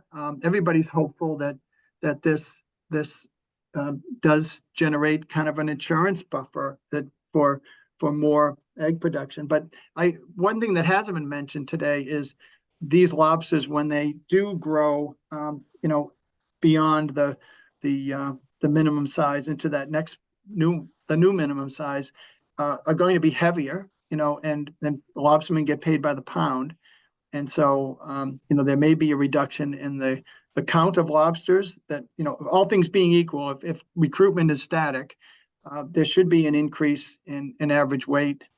So, but to your point, we don't control the reproductive success of the stock, but this is the best we can do to try to make some more lobsters. Right. And then the follow-up to that is, Dan, that there's a lag effect, right? So by the time 2028 rolls around, you're not necessarily going to see, though, the impacts of this, right, in terms of the adult lobsters.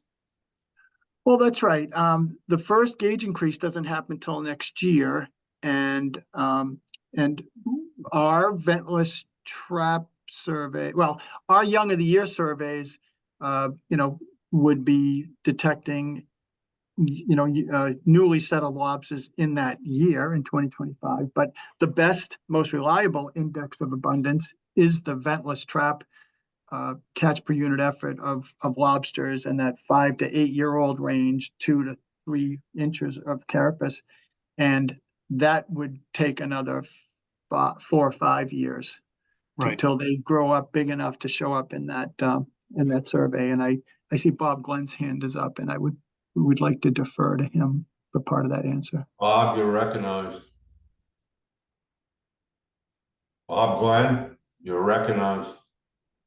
Yes, thank you, Mr. Chair. I'll just add in, Dan, that you're correct about the increased percentage in weight. And a way to think about that is if you look at those ventless trap survey indices that you were just mentioning, being at an all-time low, those are lobsters that we expect to recruit to the fishery in the next 2 to 3 years. And so based on those and all the other in the trawl survey as well as settlement indices, our crystal ball would predict that we're likely to continue to see downturns in abundance and catch in Area 1.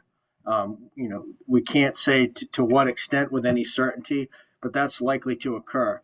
In that event, having a gauge increase does two things. One is that it maximizes the potential egg production out of the stock given its decreasing size, and also you get more weight for a fewer number of lobsters. So you can somewhat moderate the effects of declining abundance by catching the animals when they weigh more. And so it buffers against that long term. That said, the combination of the stock declines as well as the minimum size changes are going to have an impact on the fishing industry, and there's no way around that. But the flip side is that if these trends continue and we see this manifest itself into the catch and we see these declines, we're going to have some pretty lean times, regardless of whether or not we put this management in place and then risk doing additional stock damage. Yeah. Okay. Thank you, Bob and Dan. That's what I wanted to know. We good, Commissioner? Yes. Thank you, Chairman. Thank you, Commissioner. Khalil, Jared, comments or questions? we have Khalil. Khalil, you're recognized. Thank you, Mr. Chairman. Thank you, Jared. And just to piggyback a little bit what Commissioner O'Shea had to say. One thing we do not have control over. We do not have control over the survivability of the egg or the larval stage once the eggs hatch. And this is something we do not have control over, with all the environmental factors that are affecting the survivability, all the biotic factors. I'll use an example: the striped bass, the blue catfish, and the snake nose. Affecting the survivability of the larval stage or the fry. These are things we have no control over, and the only thing we're trying to do is to get back to what Bob just talked about, is that we're trying to preserve as many of the adults that will produce eggs, to get the pure numbers back into the water, so that we have a better chance of the survivability of the juveniles. I mean, it's a convoluted and twisted process, but it's something I think that we need to do. If we don't have the numbers, once we get below a certain threshold, as we're learning, once you get below a certain threshold, and the threshold continues below for years, then what's going to happen is that the future is going to look fairly dim. Now, I may be, doing a broad stroke with this as far as painting this picture, but it's something that what we do have control over is trying to conserve. I use that word conserve, and I know we're talking about conservation equivalency and all that, but we're trying to conserve as many of the larger lobsters that we can, so that we produce a larger number of eggs, so that there's a greater chance of survivability for the future. And so, I just wanted to say that there is a direct relationship between the survivability of the egg and the larva and the future of the species. Thank you. Thank you, Khalil. Jared, any other comments or questions? Not seeing any other hands, Mr. Chair. Not seeing any other hands, I'd like to move this to a vote. Okay, It'll be a roll call vote. I will So call the call roll. names, Jared. Bill Amaru, No. Bill Doyle, Yes. Chris McGuire, Yes. Khalil Bogdan, Yes. Mike Peardnock, Yes. Shelley Edmondson, Yes. Suki Sawyer. No. All right. That's the group, Mr. Chair. Motion passes. 5-2. 5 in 5-2. favor, 2 opposed. Thank you all. Moving on. The use of the mass lobster tracer rope. This is an action item, I guess. Yes. Hey, Bob Glenn, do you want to speak briefly about the background of this tracer rope? I know MLA's done a great job with developing this, and I think it's probably best to speak to their efforts. Sure, I'd be happy to, Dan.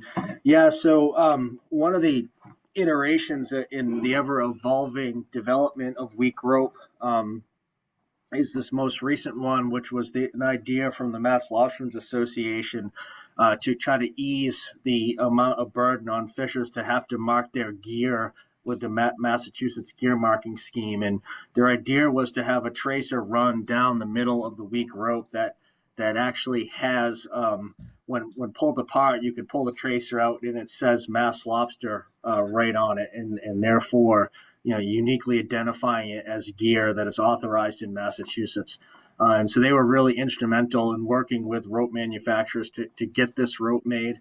And I'm happy to report there are at least 3 manufacturers right now who are making different options of this rope with the tracer in it. And essentially what was proposed here is to for fishers who want to fish fully formed weak rope, which is one of the options to comply with the weak rope rule, they also can comply with the gear marking rules by fishing this rope that has the mass tracer in it. And so this, in state waters, this essentially would be one-stop shopping, whereby a fisherman could comply with both the weak rope rules and the gear marking rules just by fishing one of these approved ropes. And that's what this recommendation is for. The one caveat is that it does not cover fishers for their gear marking requirements in federal waters. The federal waters area still requires that you would insert the federal green marks, which would still be necessary. But they do completely cover it for state waters.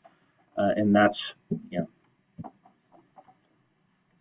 Thank you, Bob. Questions about the recommendation? Not seeing any hands, Mr. Chair. Oh, Let's get the motion on the board first. I'm sorry. okay. I'll make the motion, Ray. Suki. Suki, thank you. I need a second. I'll second. Second by Bill Amaru. Thank you, Bill. Let's open it up to questions, discussion, comments. Khalil. Khalil, you're recognized. Thank you, Mr. Chairman. Thank you, Jared. Just a quick question. And I read the memo, and I'm trying to go through it again on my laptop here. Do the recreational lobster fishers have to comply with the same weak rope? No. They're subject to a different minimum diameter rule, a smaller minimum diameter, and they don't have to fish the same weak rope or weak inserts. We wanted to make the commercial fishery discrete from them so as to should an entanglement occur in recreational gear, not be attributable to the commercial fishery. Okay, understood. Thank you. Questions? Comments? Suki? Yeah, thanks, Jared. Yeah, Ray, thanks.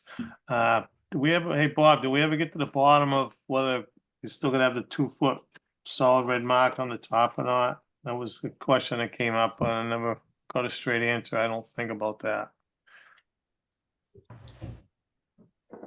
that's a good question, Suki. Jared and I had a follow-up conversation about this with Colleen Coogan about relative to it how they view it from federal waters, and I can't remember if we discussed that specifically. Jared, do you recall if we addressed that? I do, Bob. My recollection is that what we were proposing would work for Massachusetts waters. That mass lobster tracer would suffice for all our state waters markings. But the green markings in the federal zone and the marking scheme in the federal zone would still be the marking scheme for the federal zone. No, my question was, do you still have to have a solid 2 feet of red on the end of your buoy, on the top end of your buoy line at the buoy? That is the question. If you're fishing if you're fishing this weak rope with tracer in Massachusetts state waters, then you are not required to have any additional markings in your buoy line. Okay, so it'll be still an issue in federal waters then, I take it? Correct. Okay. We good, Suki? Yeah, I just think, we're using, federal guys are using the red rope. Nobody else is supposed to be using the red rope, so it's only traceable to Massachusetts. So I'm not sure why they have to have a solid piece of red 2 feet on the end of the buoy line if they're using candy cane or, either one of these two ropes. It doesn't make any sense to me, but that's par for the course of the government.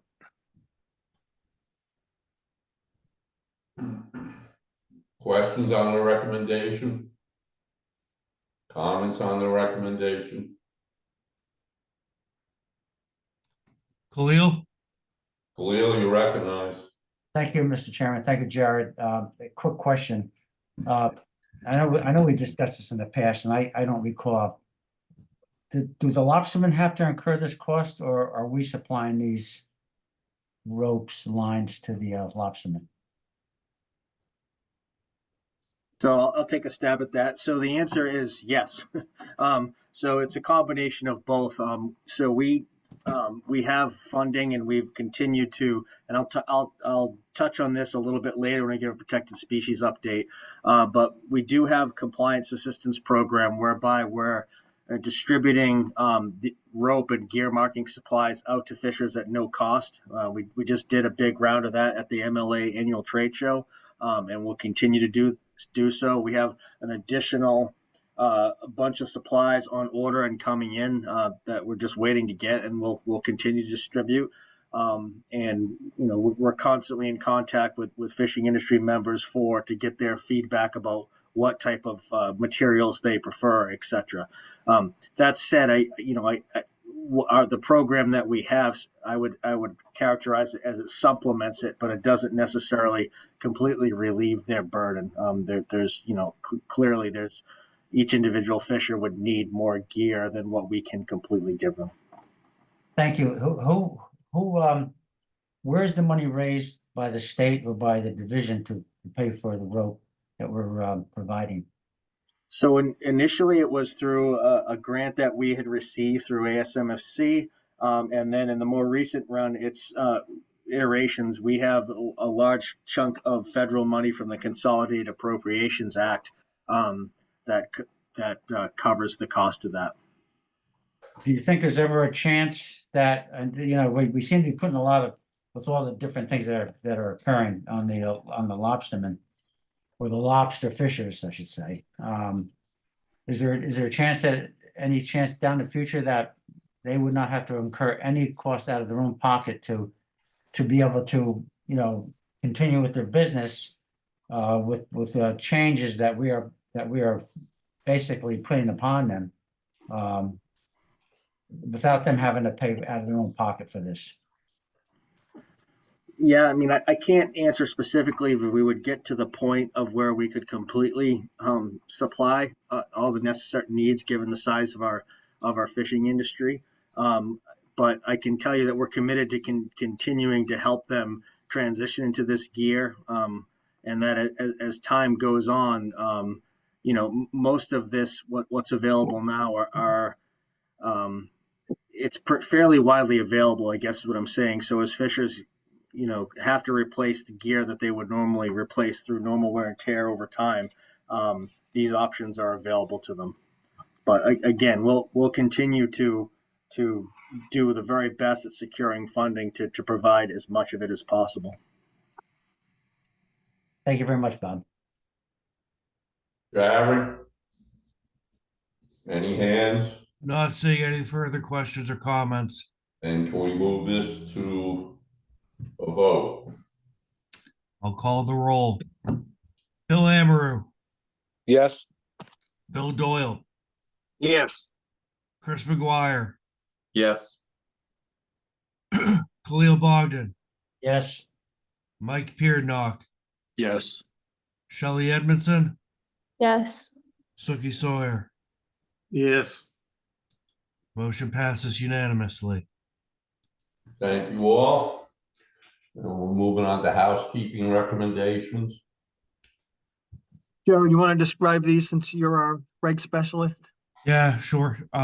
So there's two minor housekeeping changes we want to make as part of this rulemaking affecting trap gear and lobster fishing. The first is our black sea bass pot regulations have become out of phase with the black sea bass pot season and the black sea bass regulations, and we want to bring them together.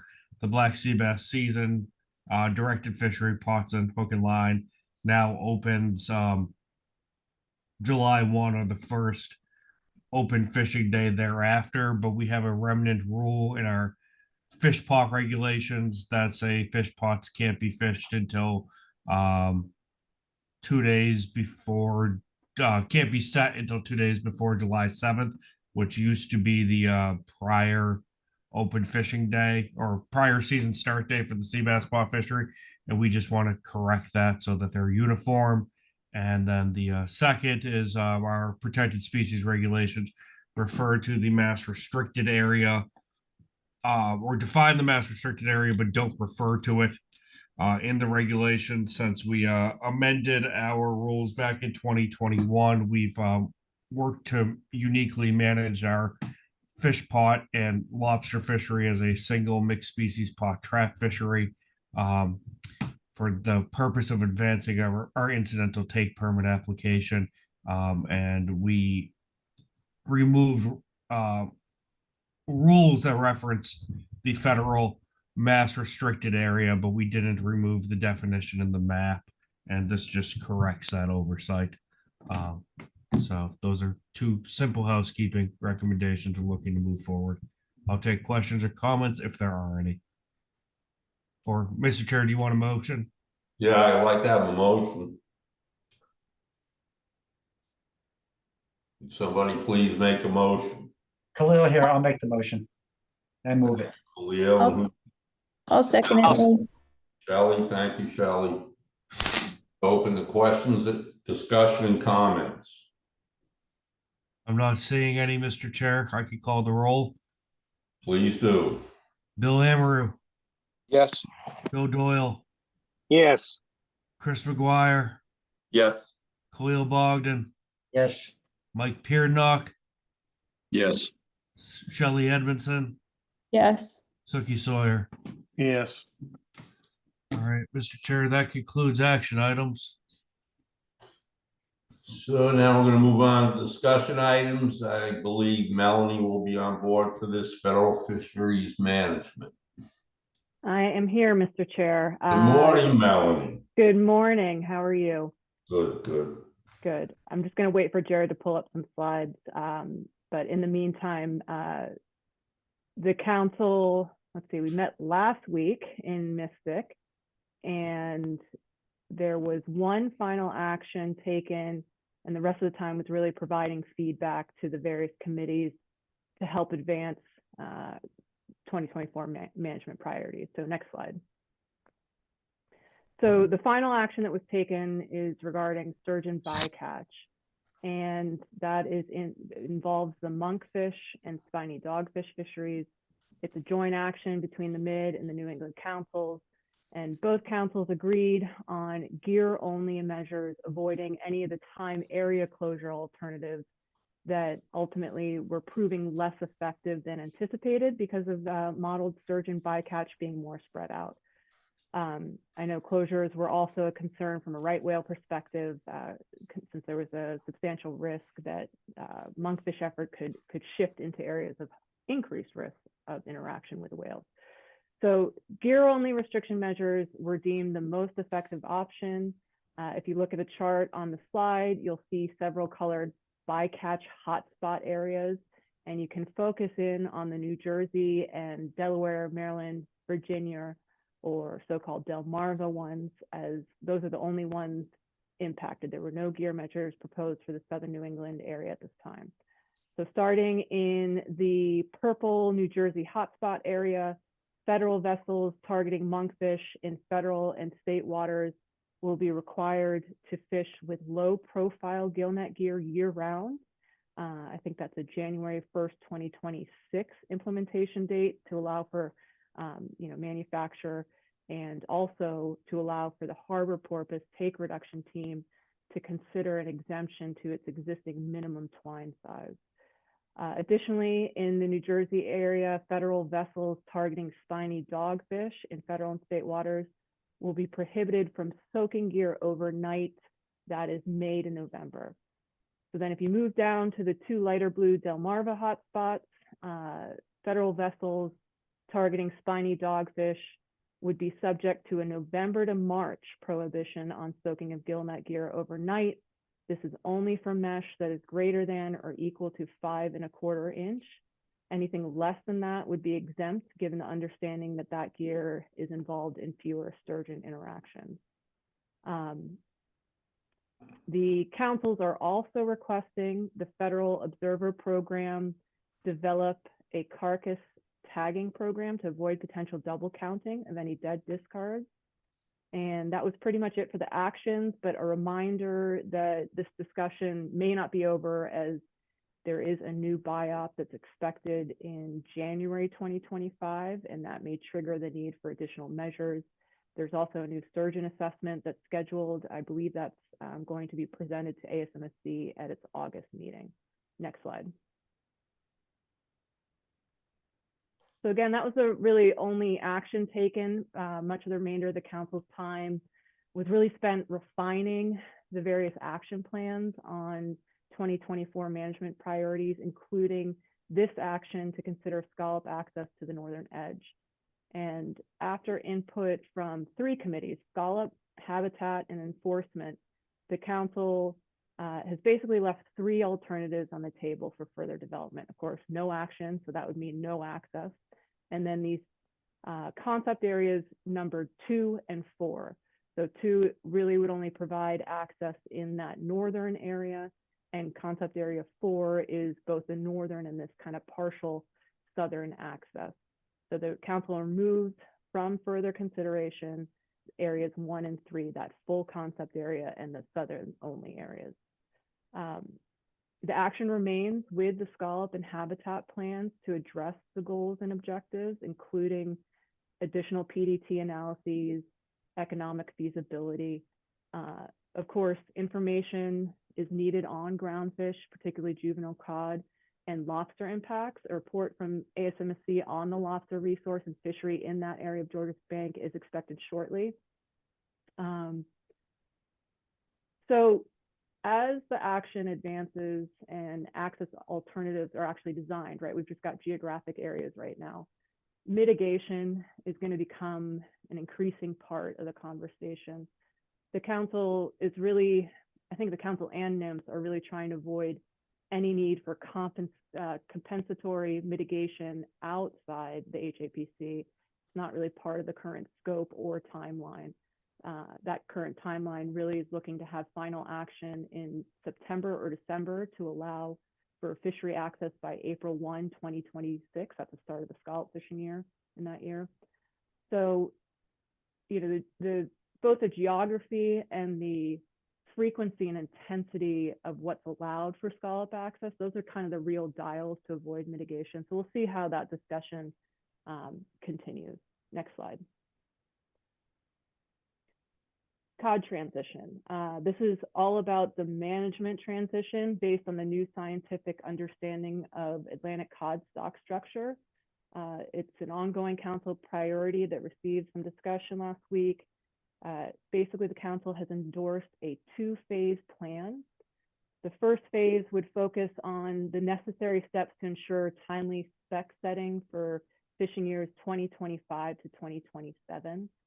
And those steps include a standalone amendment that's just about adopting the new stock definitions, and then a framework action that would include the stock status determination criteria and options for how to prorate commercial and recreational catch limits from the 4 new stocks to the current 2 management units. This is basically a bridge to get us through the short term and to allow for more time to consider the ultimate alignment of management units with the scientific stock. So that's then phase 2.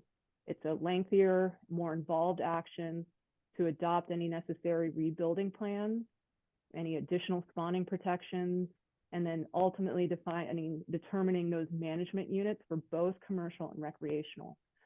That could entail changes to the qualifying time periods used in Amendment 16 for calculating the PSCs, and considering the years to be used for any rec commercial split. There's nothing on the table right now. I know this whole reallocation is a real third rail for industry, so it's just a necessary bullet to include there so that we can have the discussion as needed. As part of the phase 2 discussion, a management strategy evaluation, or MSE, tool has been under review by the Council Science and Statistical Committee, actually a sub-panel of the SSC. And we got a little update on that review, but it looks like the tool may be fully presented to the council as soon as June. The general conclusion from the SSC review that we did hear last week was that it does look like it'll be a helpful tool for long-term transition and evaluating the trade-offs of various management unit configurations. Next slide.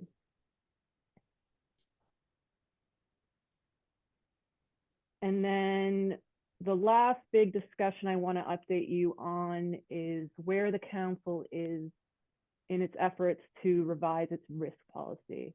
So the council is pursuing a concept that would allow for both quantitative and qualitative measures of risk aversion to guide the setting of acceptable biological catch, those ABC limits, as well as other management decisions, like a decision about what the scallop days at sea allocation should be in a given year. So what you see here is a bunch of so-called factors, and the concept's really going to be informed by a series of factors that the council deems important to diagnosing risk. So some examples that you see here: biomass stock status, climate impact, economic importance. And then it's informed not just by those factors, but the weighting of those factors. So the council would weight the factors for a given stock complex. I'm not going to run through, actually, Jared, I think there's another slide, a couple slides after this. Next slide. Yeah, so I'm not going to run through the logistic equations and everything here, but basically running left to right, if you're using the risk policy quantitatively, you're going to end up with a Z-score from the factors and the weightings. And that's going to equate to the probability of management success. Next slide. So we're going to look more closely at that graph, and you have the risk policy Z-score on the x-axis and the recommended probability of management success on the y-axis. And that gray area is because of the MSA legal requirement that there must be at least a 50% probability that overfishing does not occur. So the risk policy working group felt that in parallel, measures of risk that result in less than a 50% chance of management success wouldn't be suitable, and so should default to 50%. So you can look at the gray dot on the line, and that's really the floor below which the probability of management success may not fall. And then the higher your Z-score, the greater the risk aversion, and so you move up the curve to higher recommended probabilities, and that's illustrated by the yellow dot. And that appears to equate to about a 65% probability of achieving a given F target or threshold, and thus a lower ABC. And if you had remained at the gray dot and 50% probability of management success, that would be a relatively less risk averse and result in a higher ABC. So next, I don't know if there's another slide related to this, actually. See if there is. Not on the risk policy, Okay, no. thank you. So just in general, the next steps for the risk policy working group, they're taking this, the council endorsed the approach, taking this draft concept, and are going to work through some real world examples and simulation testing. It's certainly going to be a heavy lift the first time it is implemented. So it's likely that the more kind of qualitative applications would be implemented right away. And then the more quantitative output that interacts with a given ABC control rule is probably going to be phased in across stocks. So likely start with groundfish or the groundfish stocks that have an OFL or overfishing limit, and then move on to groundfish stocks without an OFL, and then on to other types of ABC control rules. So next slide. So I just wanted to wrap it up with a few upcoming meetings, and obviously I didn't get my dates right because the first one has passed. That was related to the Atlantic Herring Amendment 10 scoping meetings. The last meeting was yesterday with a webinar. The written comment period is still open, and I think it closes April 30th. So then just a few other meetings that are coming up I thought might be of interest to some. There is a research track steering committee meeting that's going on this week, and this is really about discussing the 2029 proposals and reviewing the research recommendations for already scheduled research track assessments. And I think there's a few species that are of interest. There's scup for 2028, redfish, sturgeon, monkfish is in 2027, and striped bass is in 2027. Then next week, April 30th to May 2nd, there's a series of cod transition workshops. This is to start engaging industry, especially in that second phase approach. I know I intend to, let's see, I think it's the May 1st one in Wakefield. I'll be at that one. If you do plan on going, just go onto the council website and register so they can plan for numbers. And then after that, we've got some Scallop RSA share days. Those are great because they're by webinar, and it's a really cool way to hear what's going on in the water in terms of research. They kind of give 15-minute updates on their various research projects. Then you've got the Council Coordination Committee and Northeast Region Coordinating Council, and then that brings us right to our next council meeting in June. And I believe that is it for my updates, Chairman. Thank you, Melanie. Any questions for Melanie? Khalil. Khalil, you're recognized. Thank you, Mr. Chairman. Thank you, Melanie. I don't think, first of all, a wonderful presentation. Thank you. You always do a great job. I don't think there's any doubt in anybody's mind the effect of climate change on not just the marine environment, but also on the environment in general and people in general. Melanie, I'm curious, how much of a role does climate change play in the formula, the statistics for risk assessment? Does it play a big part in the outcome of that formula? Yeah, so you're talking about the risk policy working group and how, and the new risk policy and how that's going to inform it. That's not something I can give you a definitive answer, but it's certainly, you know, I've been having conversations with folks, because where we are right now is basically we want to get all the factors that people potentially want to include there. I think we've got a good list going now. If there's ones we're missing, we want people to put those up there, and then we'll kind of call them. I don't see climate change being removed. It's certainly a really important thing. The difficulty with it is how to not double count it, right? You'll notice that we didn't have F included in there, overfishing, because that's dealt with by the assessments and the ABCs themselves. So as more and more of our assessments move to these state space models, the specific one being the Woods Hole assessment model, that WHAM model, those can include environmental variables. They don't always necessarily do. So we're going to have to be sensitive to, you know, does this particular stock have, is it assessed by a WHAM or another type of state space model? And if so, does it include environmental variables? And in that case, maybe we don't want to include, or we downweight that factor, zero it out on the risk policy side so that you're not downweighting it. But all that is to say, Khalil, I think it's front and center, absolutely, in terms of we want to be informed in our risk policy. We just have to be careful in how we do it. Okay, could you go back to that page with the formula? With the, that's it right there. Now go back. So all those factors are somehow placed into that formula. Is that correct? Correct. Okay. So you do have effort there. Fishing performance, is that effort?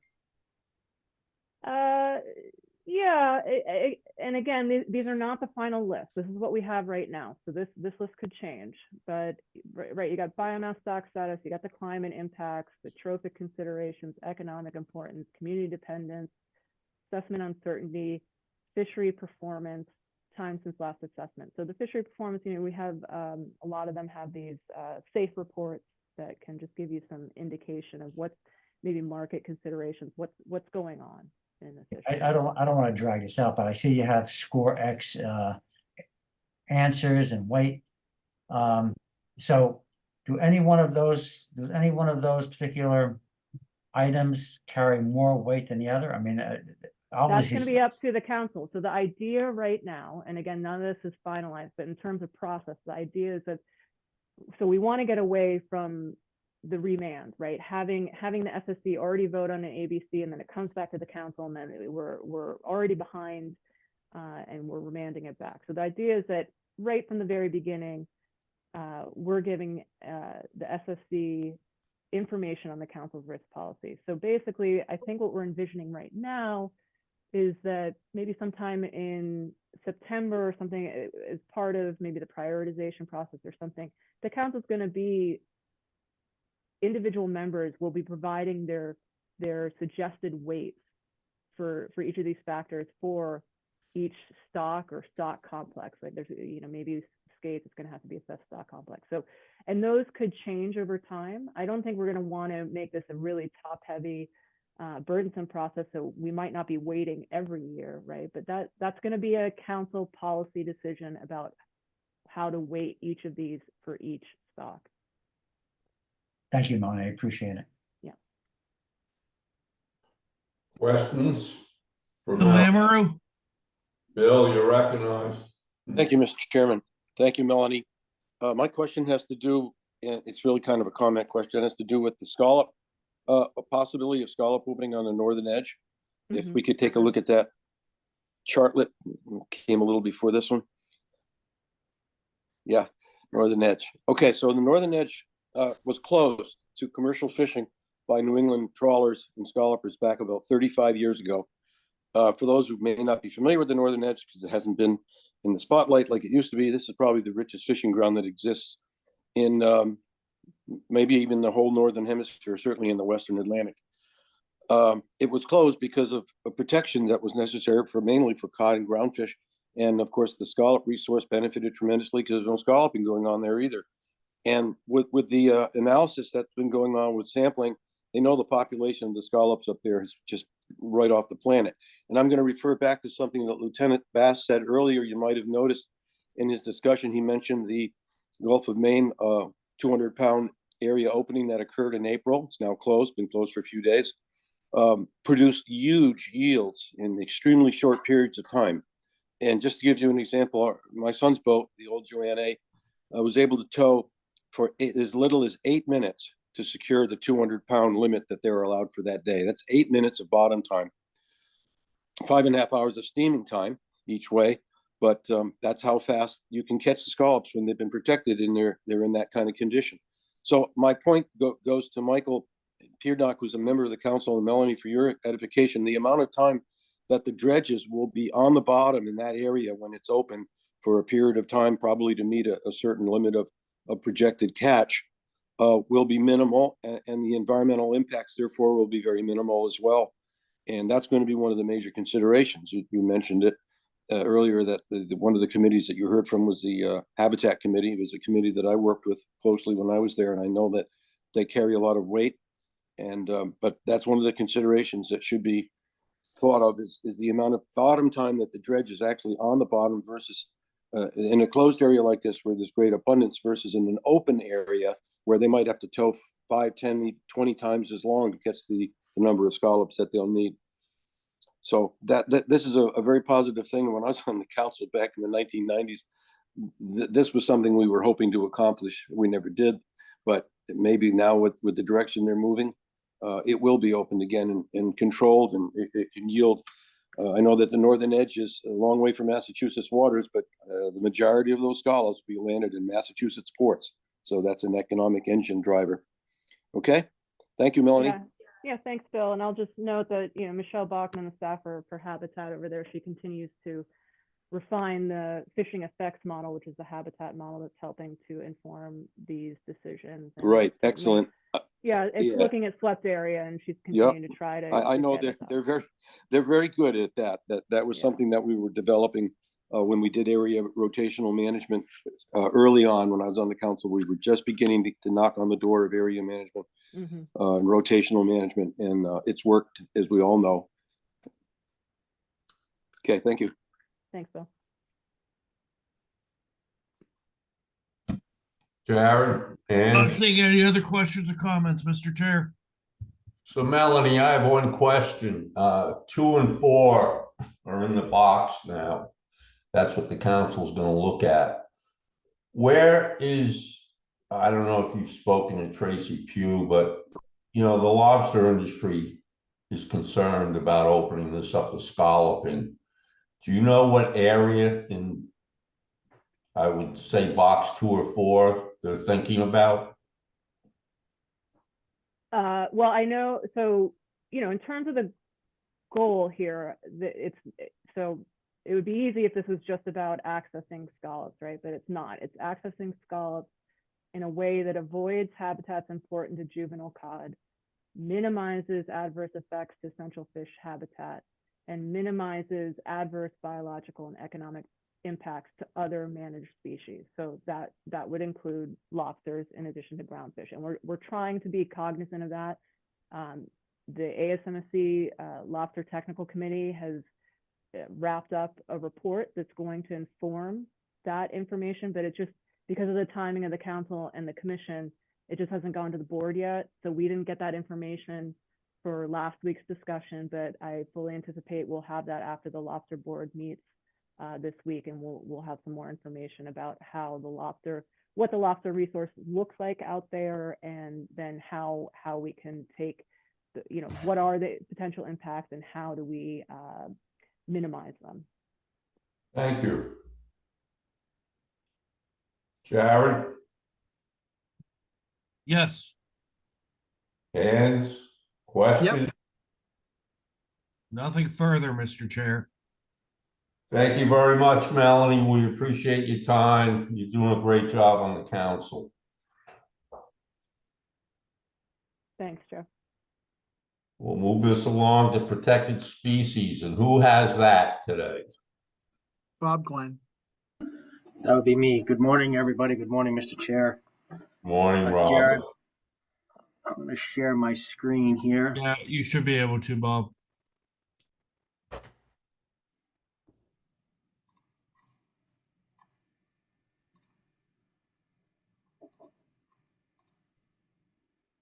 Okay. Yeah, good morning. It's been a while since I've given a protected species update to the Marine Fisheries Commission, so I thought today would be a good time, especially now we're kind of in the middle of our most busy part of the year with right whales. I'm going to start by just kind of giving the latest population estimate for our North Atlantic right whales. Hey, Bob, we have this in presenter mode right now. If you want to go to present, like we can see your next slides. If you want to open. Okay. Jared, you want to advise me how to deal with that? When you choose your screen, if you pull up PowerPoint, Yep. and you go and you click on the show presentation, it should move it to full screen. If you pull up Zoom after that, it should give you the option to share the full screen rather than the presenter mode, or if you want, you could share it with me and I'll pull it up. So you're still seeing the different view right now? I'm not seeing anything right now. Okay. I'll try one more time. My apologies.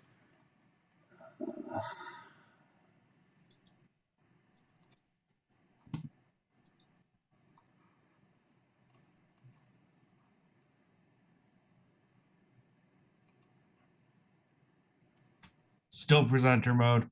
All right, I'm just going to send it to you, Jared. I apologize. I'm not sure why it's doing that. I can't seem to. If you click where it says display settings on the top, you might be able to toggle between one and the other. Yeah, click that first one. How's that? Chris with the save. You're good now. Thank you, Chris. Good. Thank you very much. Okay, apologize for the technical difficulties. So I'm going to just start with a brief update on right whale population status. The most recent estimate for 2022 is at 356 animals. This is slightly down from the 2021 estimate of 364. But at least what's encouraging is that the declines in population have slowed down a bit, especially relative to the mortalities. The peaks in mortalities we saw in 2017 and 2019, and so those rates have declined. That said, we're still seeing pretty serious high rates of serious injuries in the population, and deaths are still above potential biological removal. Was a pretty good calving year in 2024 with 19 known births. We unfortunately think we know of one is confirmed that was killed in a vessel strike, and there's two others presumed dead. They're missing. One was the calf of an adult right whale that was hit. She's missing, and the other one is one who was spotted originally, and they can find the mother but not the calf at this point. And so this is up from the 12 known births in 2023. So that additional increase is somewhat encouraging. That said, right whales are still under an unusual mortality event that's been going on since 2017. And again, the primary risks to right whales continue to be entanglements and vessel strikes. If you look at the figure on the right, this is a breakdown of the number of right whale mortalities by year since the unusual mortality event was implemented, and then each color represents the cause.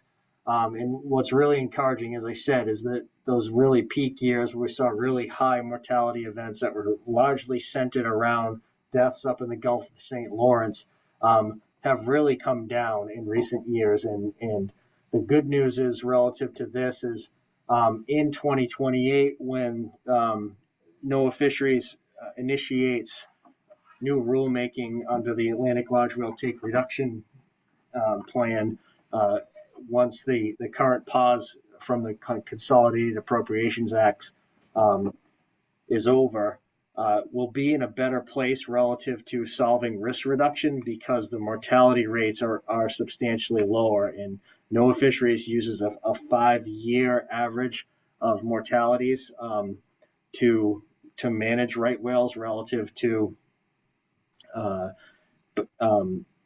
potential biological removal. And with that, the most recent 5 years is much better looking than it was at the last time we were at the table, which incorporated those really high mortality years of 2017 and 2019.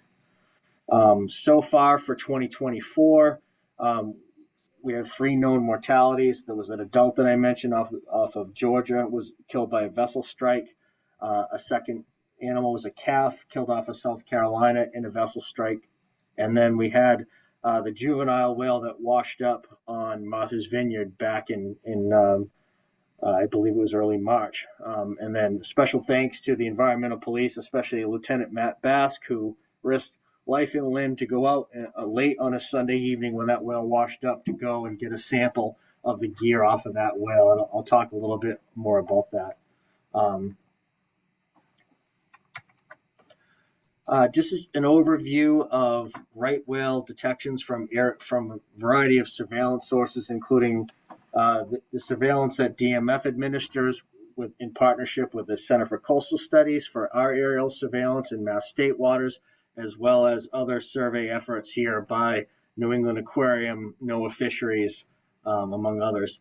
And then there's also acoustic detections here, which are either red is a definite acoustic detection. The yellow is a possible detection, which means an acoustic listening beacon detected what it appeared to be right whale calls. However, there was additional sound interference that made it impossible to tell beyond the shadow of a doubt. So that you can take those, for what they are. But in general, the theme of here is this is detections in the period where we have right whale closures in Massachusetts, which is from February 1st through May 15th.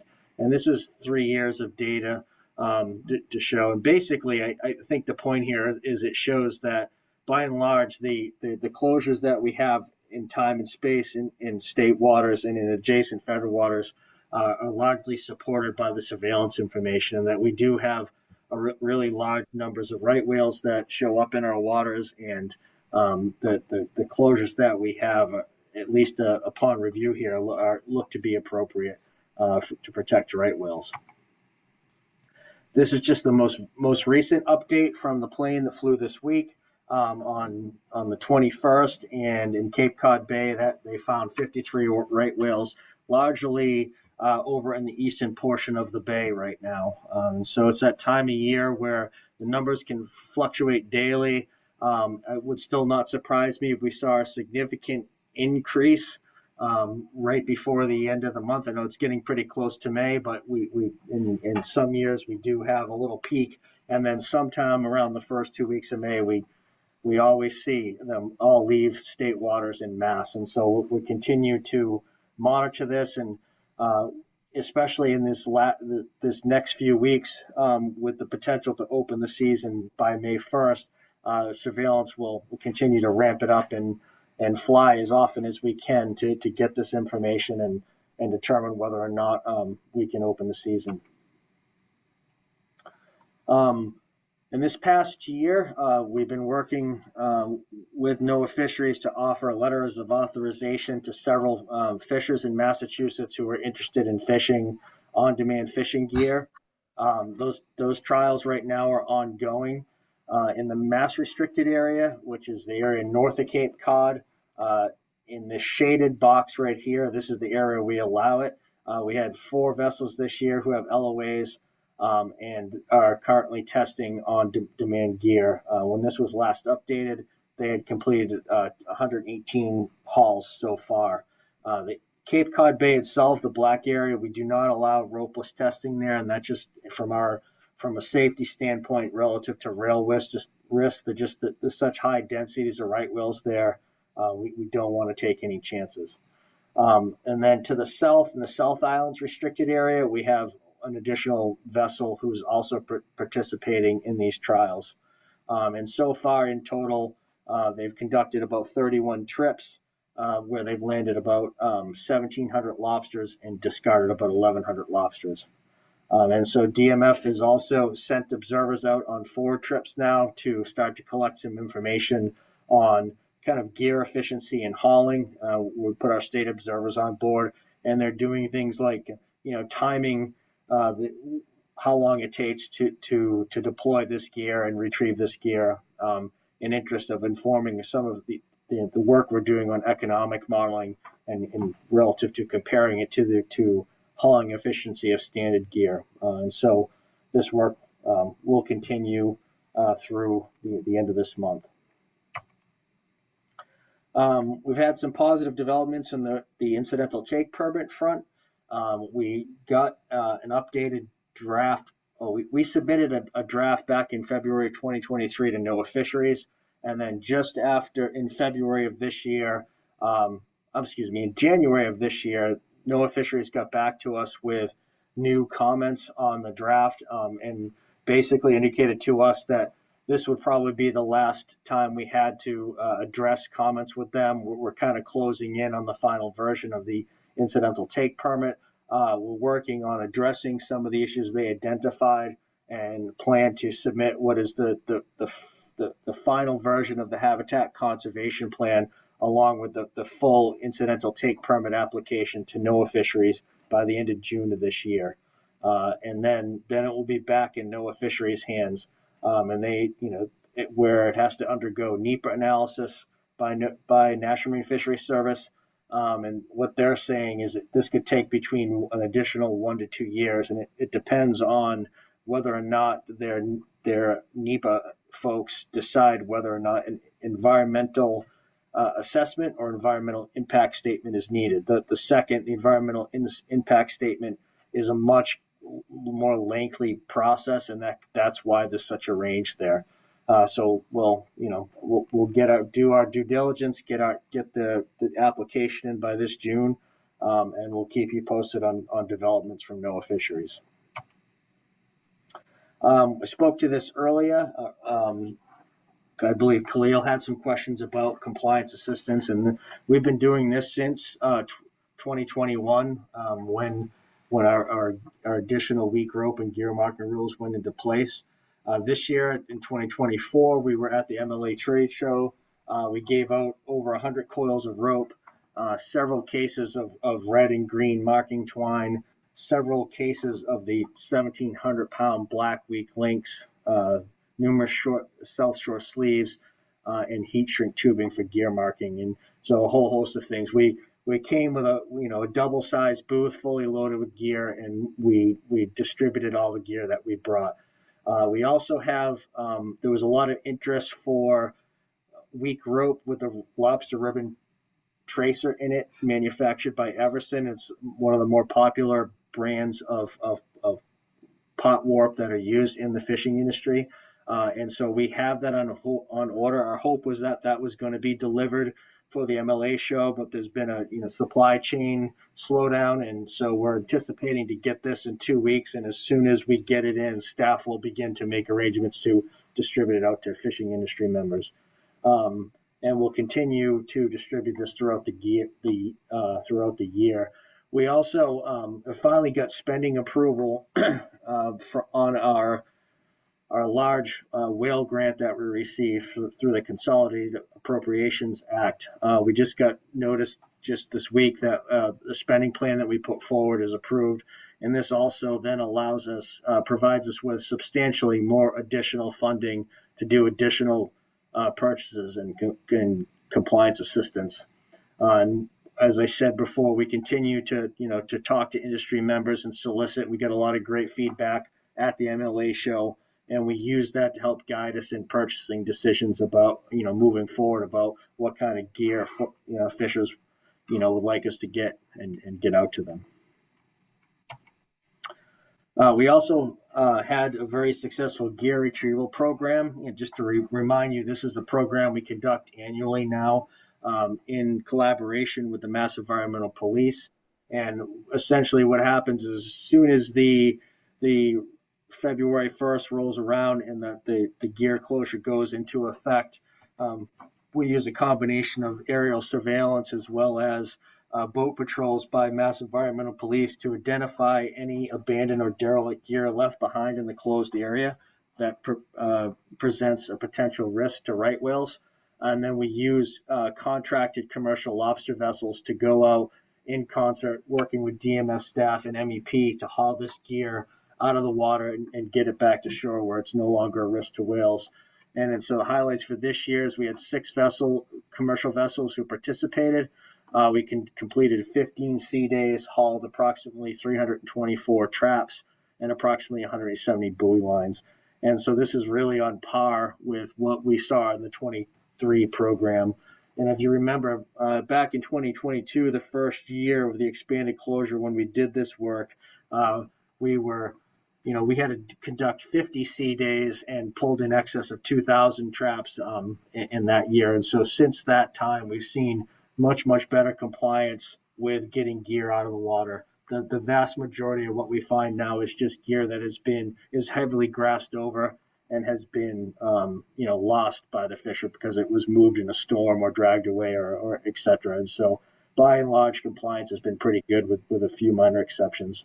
Overall, looking at gear marking compliance on this, we've seen about a 75% compliance rate with the gear marking requirements and weak inserts. We're pretty happy with that. And out of all the gear that we looked at this particular year, about 80% of it were from commercial industry this year, which is kind of a marked difference. In previous years, it was a large portion of derelict recreational gear, but we in efforts of the last 2 years getting that out of the water, we've kind of whittled down a lot of that. And so what's this year was primarily remaining commercial gear. This is to speak about, just want to touch base on the right whale 5120. This was the right whale that washed up on Martha's Vineyard. Obviously, with right whale conservation and the need that, where every mortality counts, and with Massachusetts trying to get an incidental take permit, we're obviously very concerned anytime an entangled whale shows up in our waters, and then especially when deceased one washes up on our shores. And so this is where gear marking becomes very, very critical, and why we take it very serious at DMF and really try to encourage industry members about how important it is. And as I mentioned, thanks to the efforts of the Mass Environmental Police and Lieutenant Bass, when this whale washed up, within hours, he was able to go out and get a sample of the buoy line that was on this whale. And with the next day, myself and Aaron Burke, our protected species specialist, with Matt Bass, were able to examine that and look at that line. And our preliminary determination is both the rope diameter being too large, because we only allow a maximum of 3/8 line in Massachusetts, and also the presence of purple markings made it made it marked as gear that was not consistent with the Massachusetts gear marking requirements or Massachusetts fishing gear. And so with that, we were able to determine in short order that that gear did not belong to us. And, we had some thoughts about whose gear it was, but ultimately those determinations are made by NOAA Fisheries and NOAA Office of Law Enforcement. And so that their gear analysis, their team did eventually, this whale eventually was hauled up onto a secure site and performed a necropsy. The results in that are still pending for a full report, but in general, all the injuries were consistent with kind of acute injuries from prolonged gear entanglement. We expect to get that final determination very soon, but nonetheless.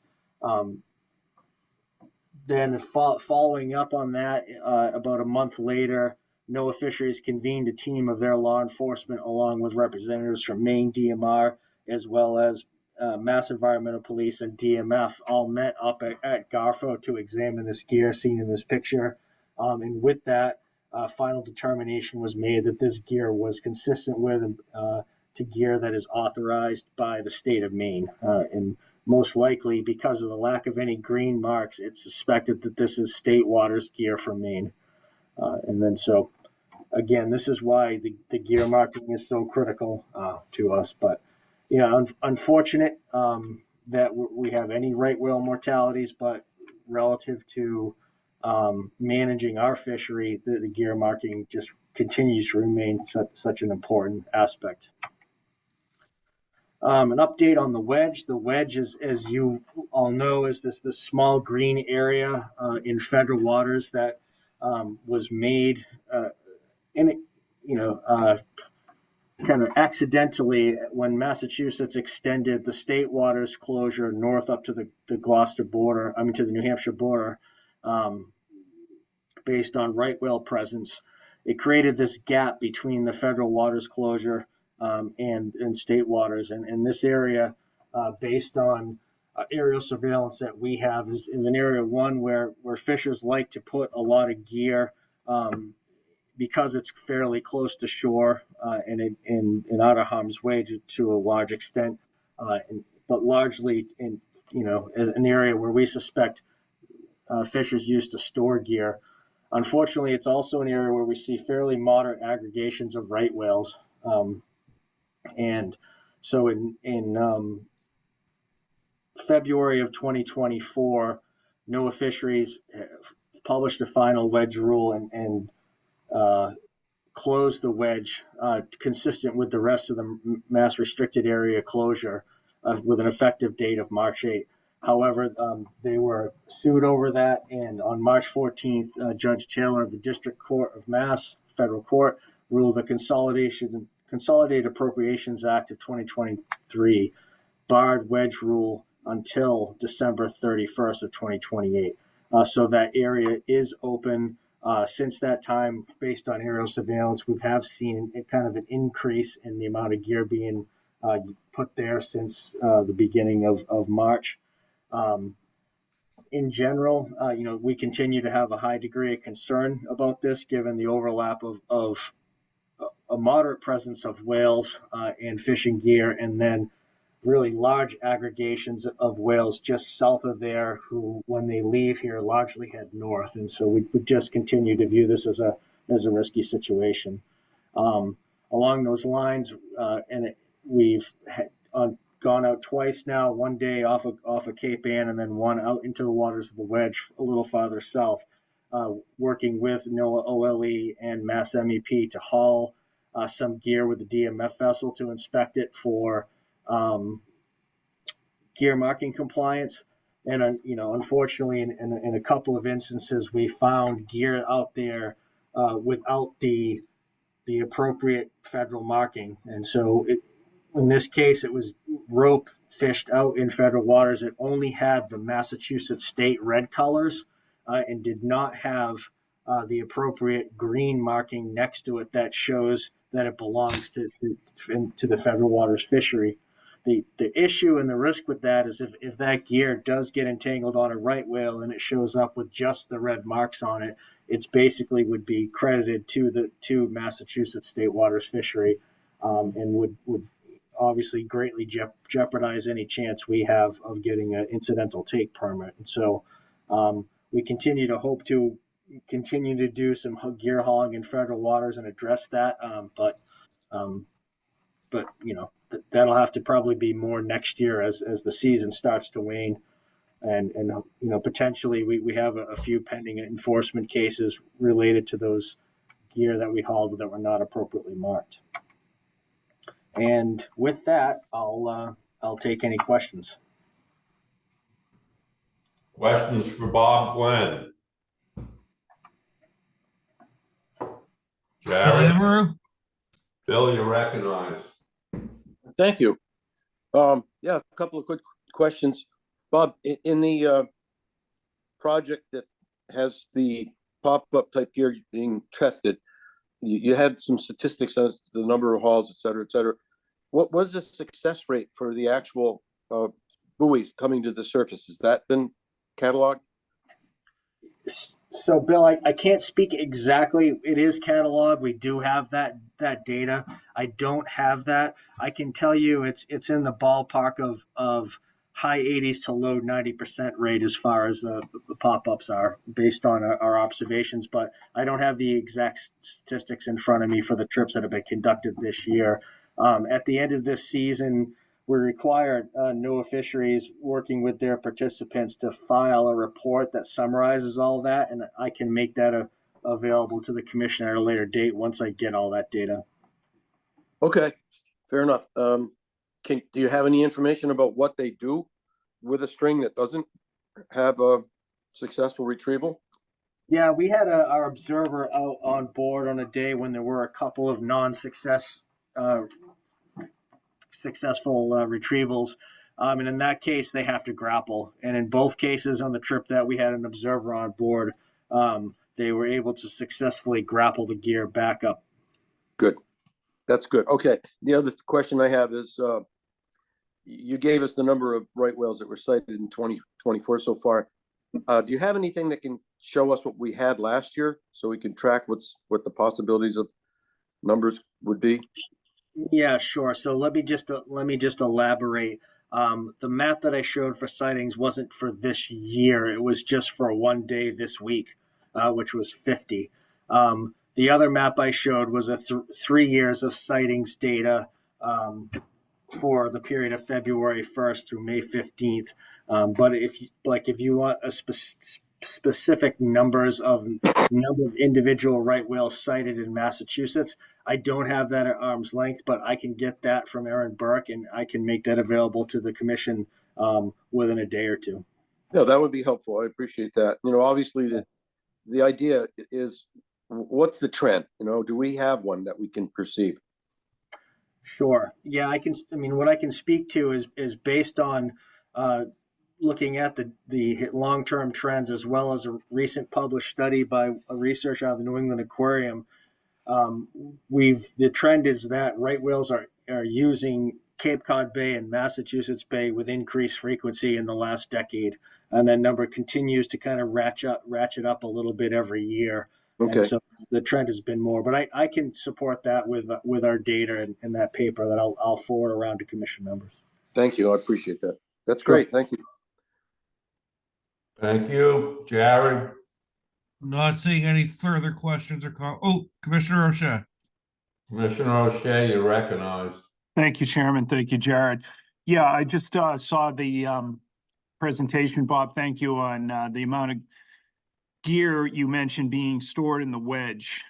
I guess I'm wondering, is that, a concern among the lobster fishery itself regarding the risk of entanglement by leaving gear out there for storage? And is there a way we can work with permanent lobster fishers out there? I don't have a sense of how many of them are storing their gear out there, but that seems like a risk we shouldn't ignore. So I'm wondering what we can do. Bob, do you have any thoughts on that?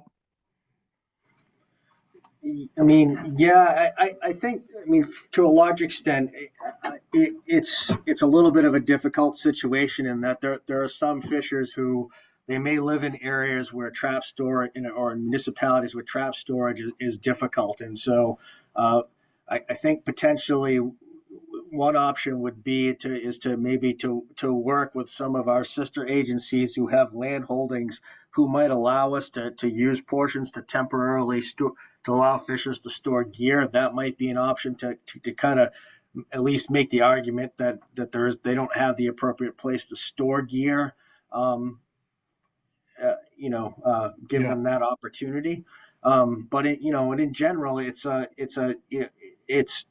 the gear is hauled, but it's hauled very infrequently, and so it becomes, in my mind, a kind of a risk benefit analysis of whereby what you stand to gain in catching a few lobsters at an off time of year, even though the price is high, is outweighed by the risk of entangling a right whale, which could have really uh, substantial impacts on the lobster fishery moving forward and well into the future, and not something that I certainly am relished having to address if that were to happen.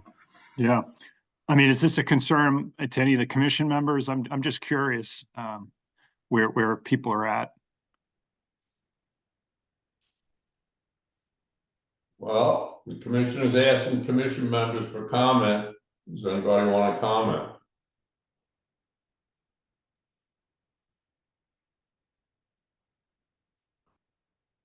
Really, Tom, I think this would be an offline discussion, Yeah.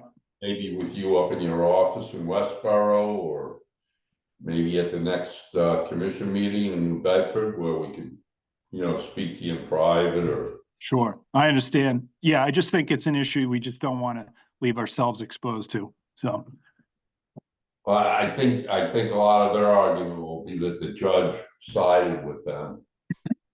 yeah, of course. Yep. You know. Thank you, Mr. Chairman. I appreciate it. Thank you, Commissioner. Well, that's all. Bob, are you done? Yes, Mr. Chair, I'm all set. Thank you very much. Or are you already eating your lunch? You couldn't talk. I wish I was, but nope. Okay, we're gonna move along to the Boston Harbor Menhaden meeting, and who's taking this one, Jared? Yeah, Ray, I got this one. I'll be very brief. You have a 1.5-page memo that describes our initiative. It was a good meeting. We brought together some of the more vocal critics of the seiners and the seiners at our Salem office. And the theme of that meeting is to just create some better channels of communication. What the biggest challenge we have in that Menhaden fishery is we have a permit condition that states that the seiners must avoid concentrations of recreational fishing vessels.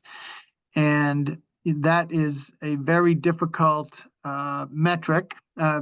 Plus, there's some misbehavior on both sides of that conflict. We have, in at least one documented case, a seiner, a frustrated seiner, just basically places net right through a bunch of boats that were fishing. And then alternatively, we have evidence that many of the recreational boats will almost chase the seiner to get a photo op so that they can show it to us, saying, look, the seiner is fishing near us. So anyway, it was a very beneficial meeting. The individuals who we invited from the charter boat sector, I would consider them kind of influential, and they sort of agreed to open communications with some of the seiners and try to coexist. And all in all, I think a meeting like that has benefits, so that at a future MFAC meeting, we don't have many of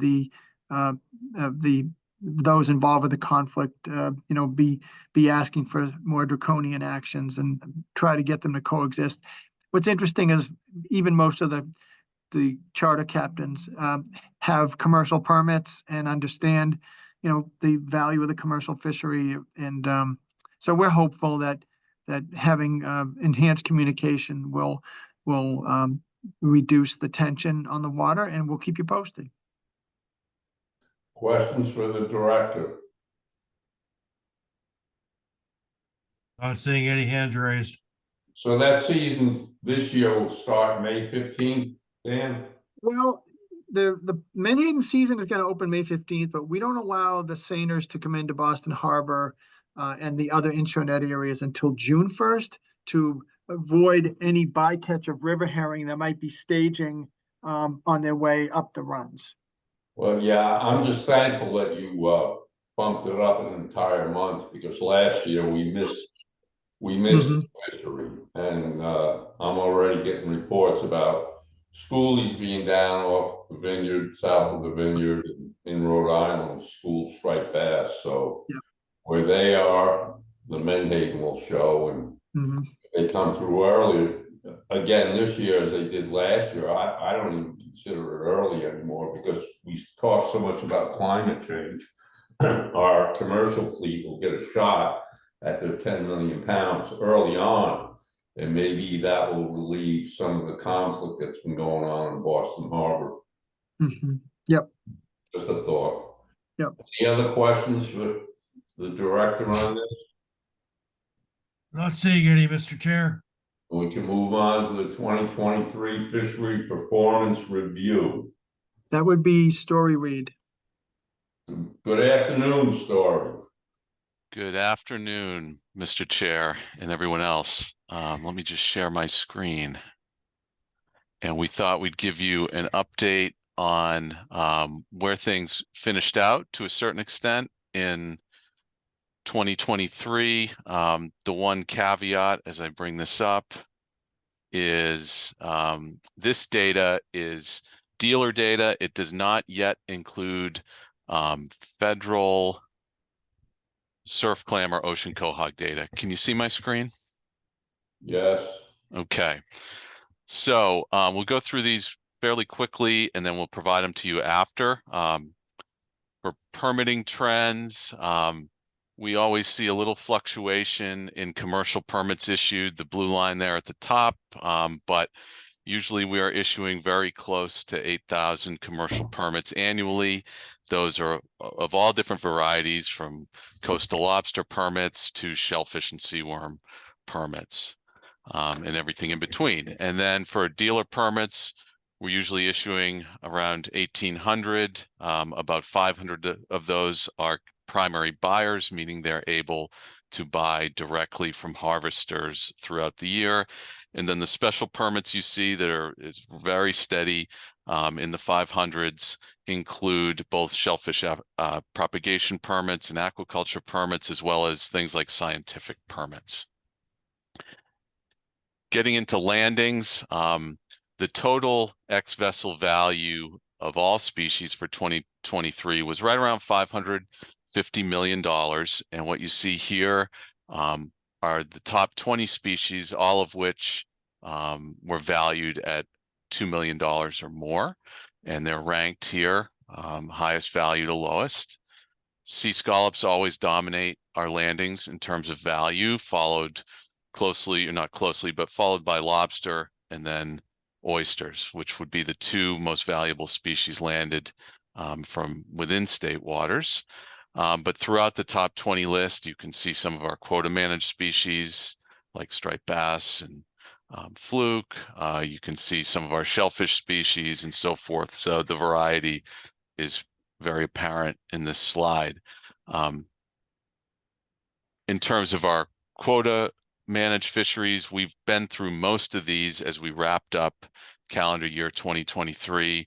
But just as a reminder, we did end up near 100% utilization for most of these species, except the ones we've talked about, like menhaden, like scup, where we really never come close to harvesting our quota.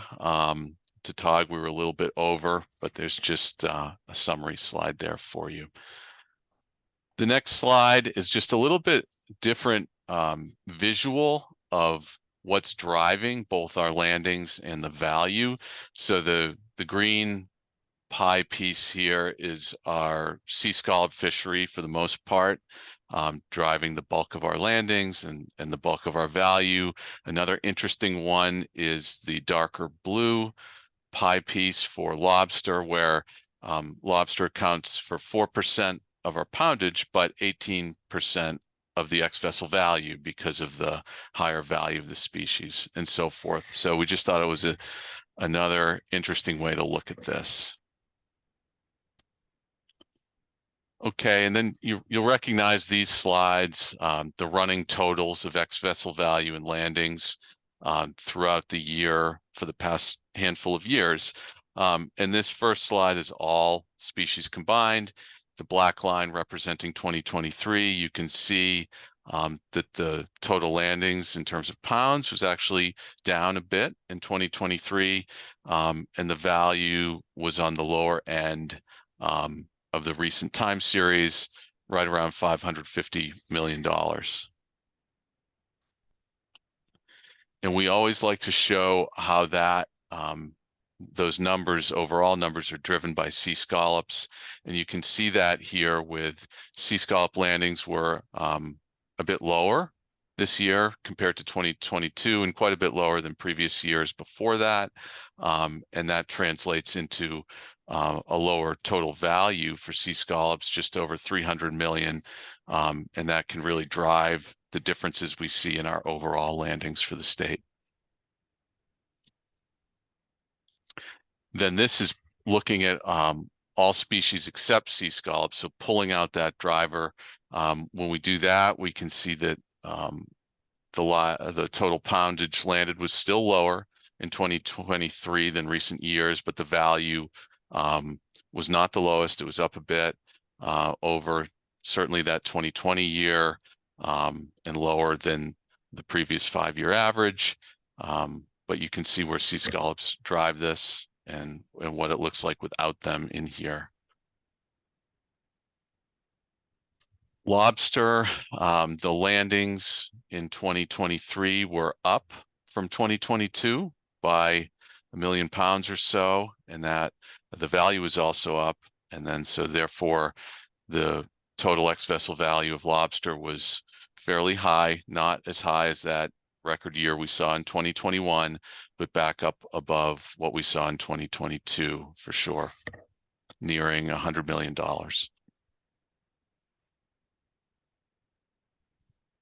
Oyster was kind of a normal year for oysters, I would say, kind of right in the middle with the black line there, tracking similar to previous years, not quite as high as 2022, but kind of middle of the pack.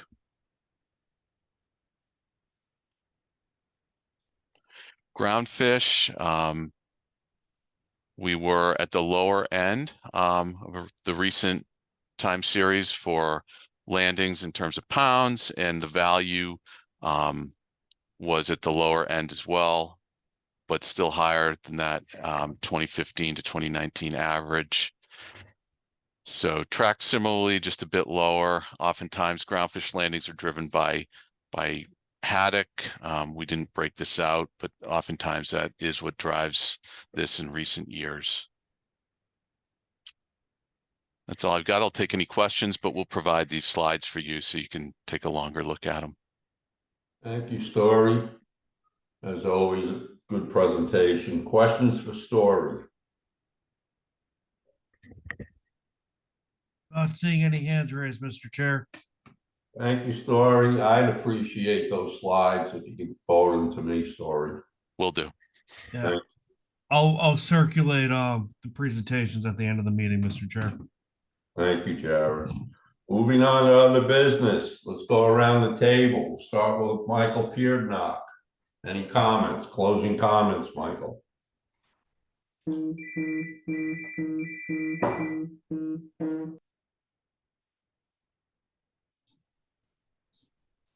Mike?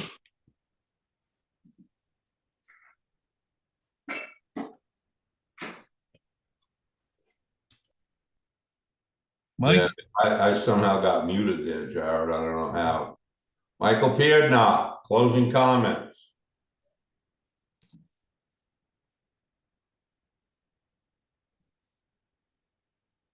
Maybe we come back at the end.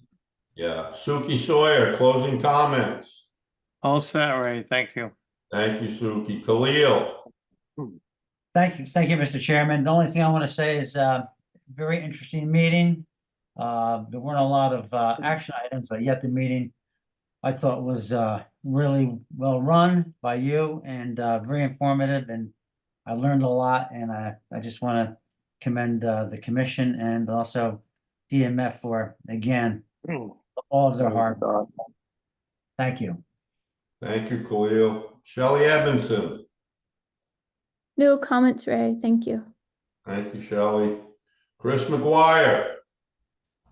Thanks, Mr. Chairman. Just to say, to follow up on what Commissioner O'Shea said in the beginning, just a thanks to him for inviting me to participate in this panel yesterday at the NIAFWA meeting about biodiversity, kind of give an ocean perspective to what's often a land conversation. So I was glad to kind of represent the MFAC and talk about that, and also had a chance to see a lot of DMF staff who were participating in.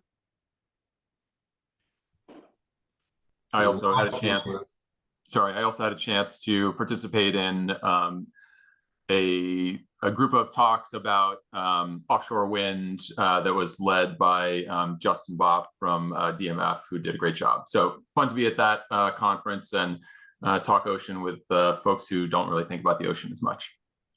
Thank you for your outreach. Bill Doyle. Thank you, Ray. I'm all set today. Very thought-provoking meeting, though.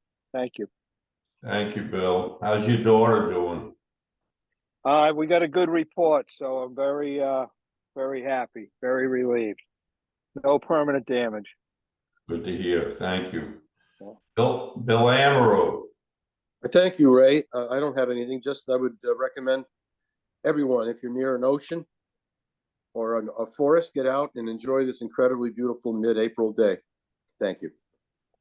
And I'll close it out. Well, Michael Piernock, are you on? Yeah, thank you, Mr. Chair. I was having some problems here. Yeah, only thing I have to add is I have ICAT meetings next week in Miami. So if anyone has any pelagics issues, you can contact me offline. Thank you. Thank you, Michael. And I certainly appreciate the membership. I realize it takes a good part of the day out of your life, plus reading the package that Jared sends out to us, usually a week ahead of the meeting. I want to thank all the members for their attendance records and the engaged conversation, opinions, and thoughts. And once again, I want to thank the DMF staff. I see it when I go to ASMFC 4 times a year. I think we've got the best staff on the East Coast when it comes to fishery related matters. So I want to thank the staff and Dan McKeon and Commissioner Tom O'Shea. And now I'm going to move on to public comment. Jared? All right, members of the public, please use the raise hand feature. If you have a comment to make to the commission, they'll create a queue and I will prompt you when you are recognized, and you have to unmute yourself to speak. Thank you. Stephen Smith, you're recognized. Please unmute yourself.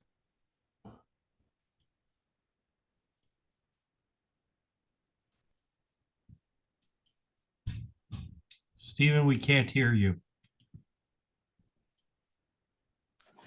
How about now? Yes. Thank you. The lobster fishery has reached a trigger point requiring action.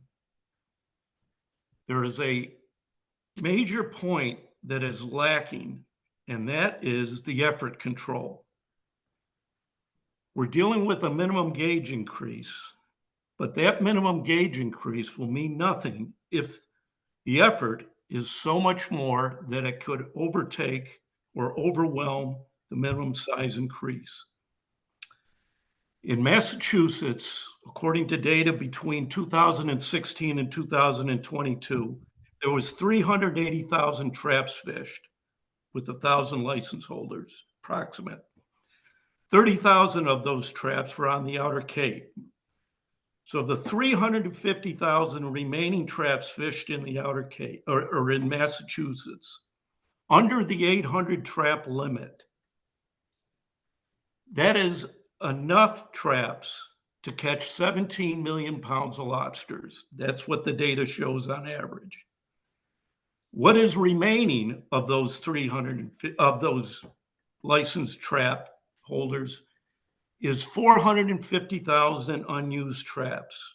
And what I mean by that is the 800 trap limit is only being used for an average of 350 traps per license holder. Allowing the additional 450,000 traps will double the effort that is going on in Massachusetts under this plan. Just as an aside, in the state of Maine, their data shows they can add 2 million more traps to this. So this is a problem.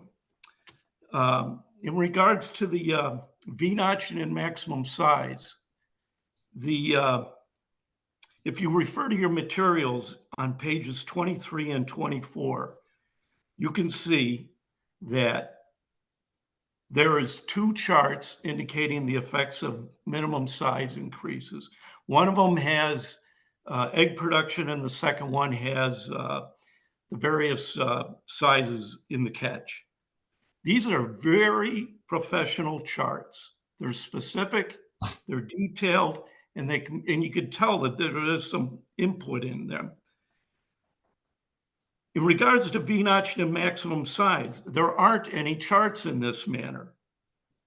So the value of increasing or decreasing a maximum size or the V-notch cannot be seen by anyone that is attending a meeting and can point out that it's ineffective.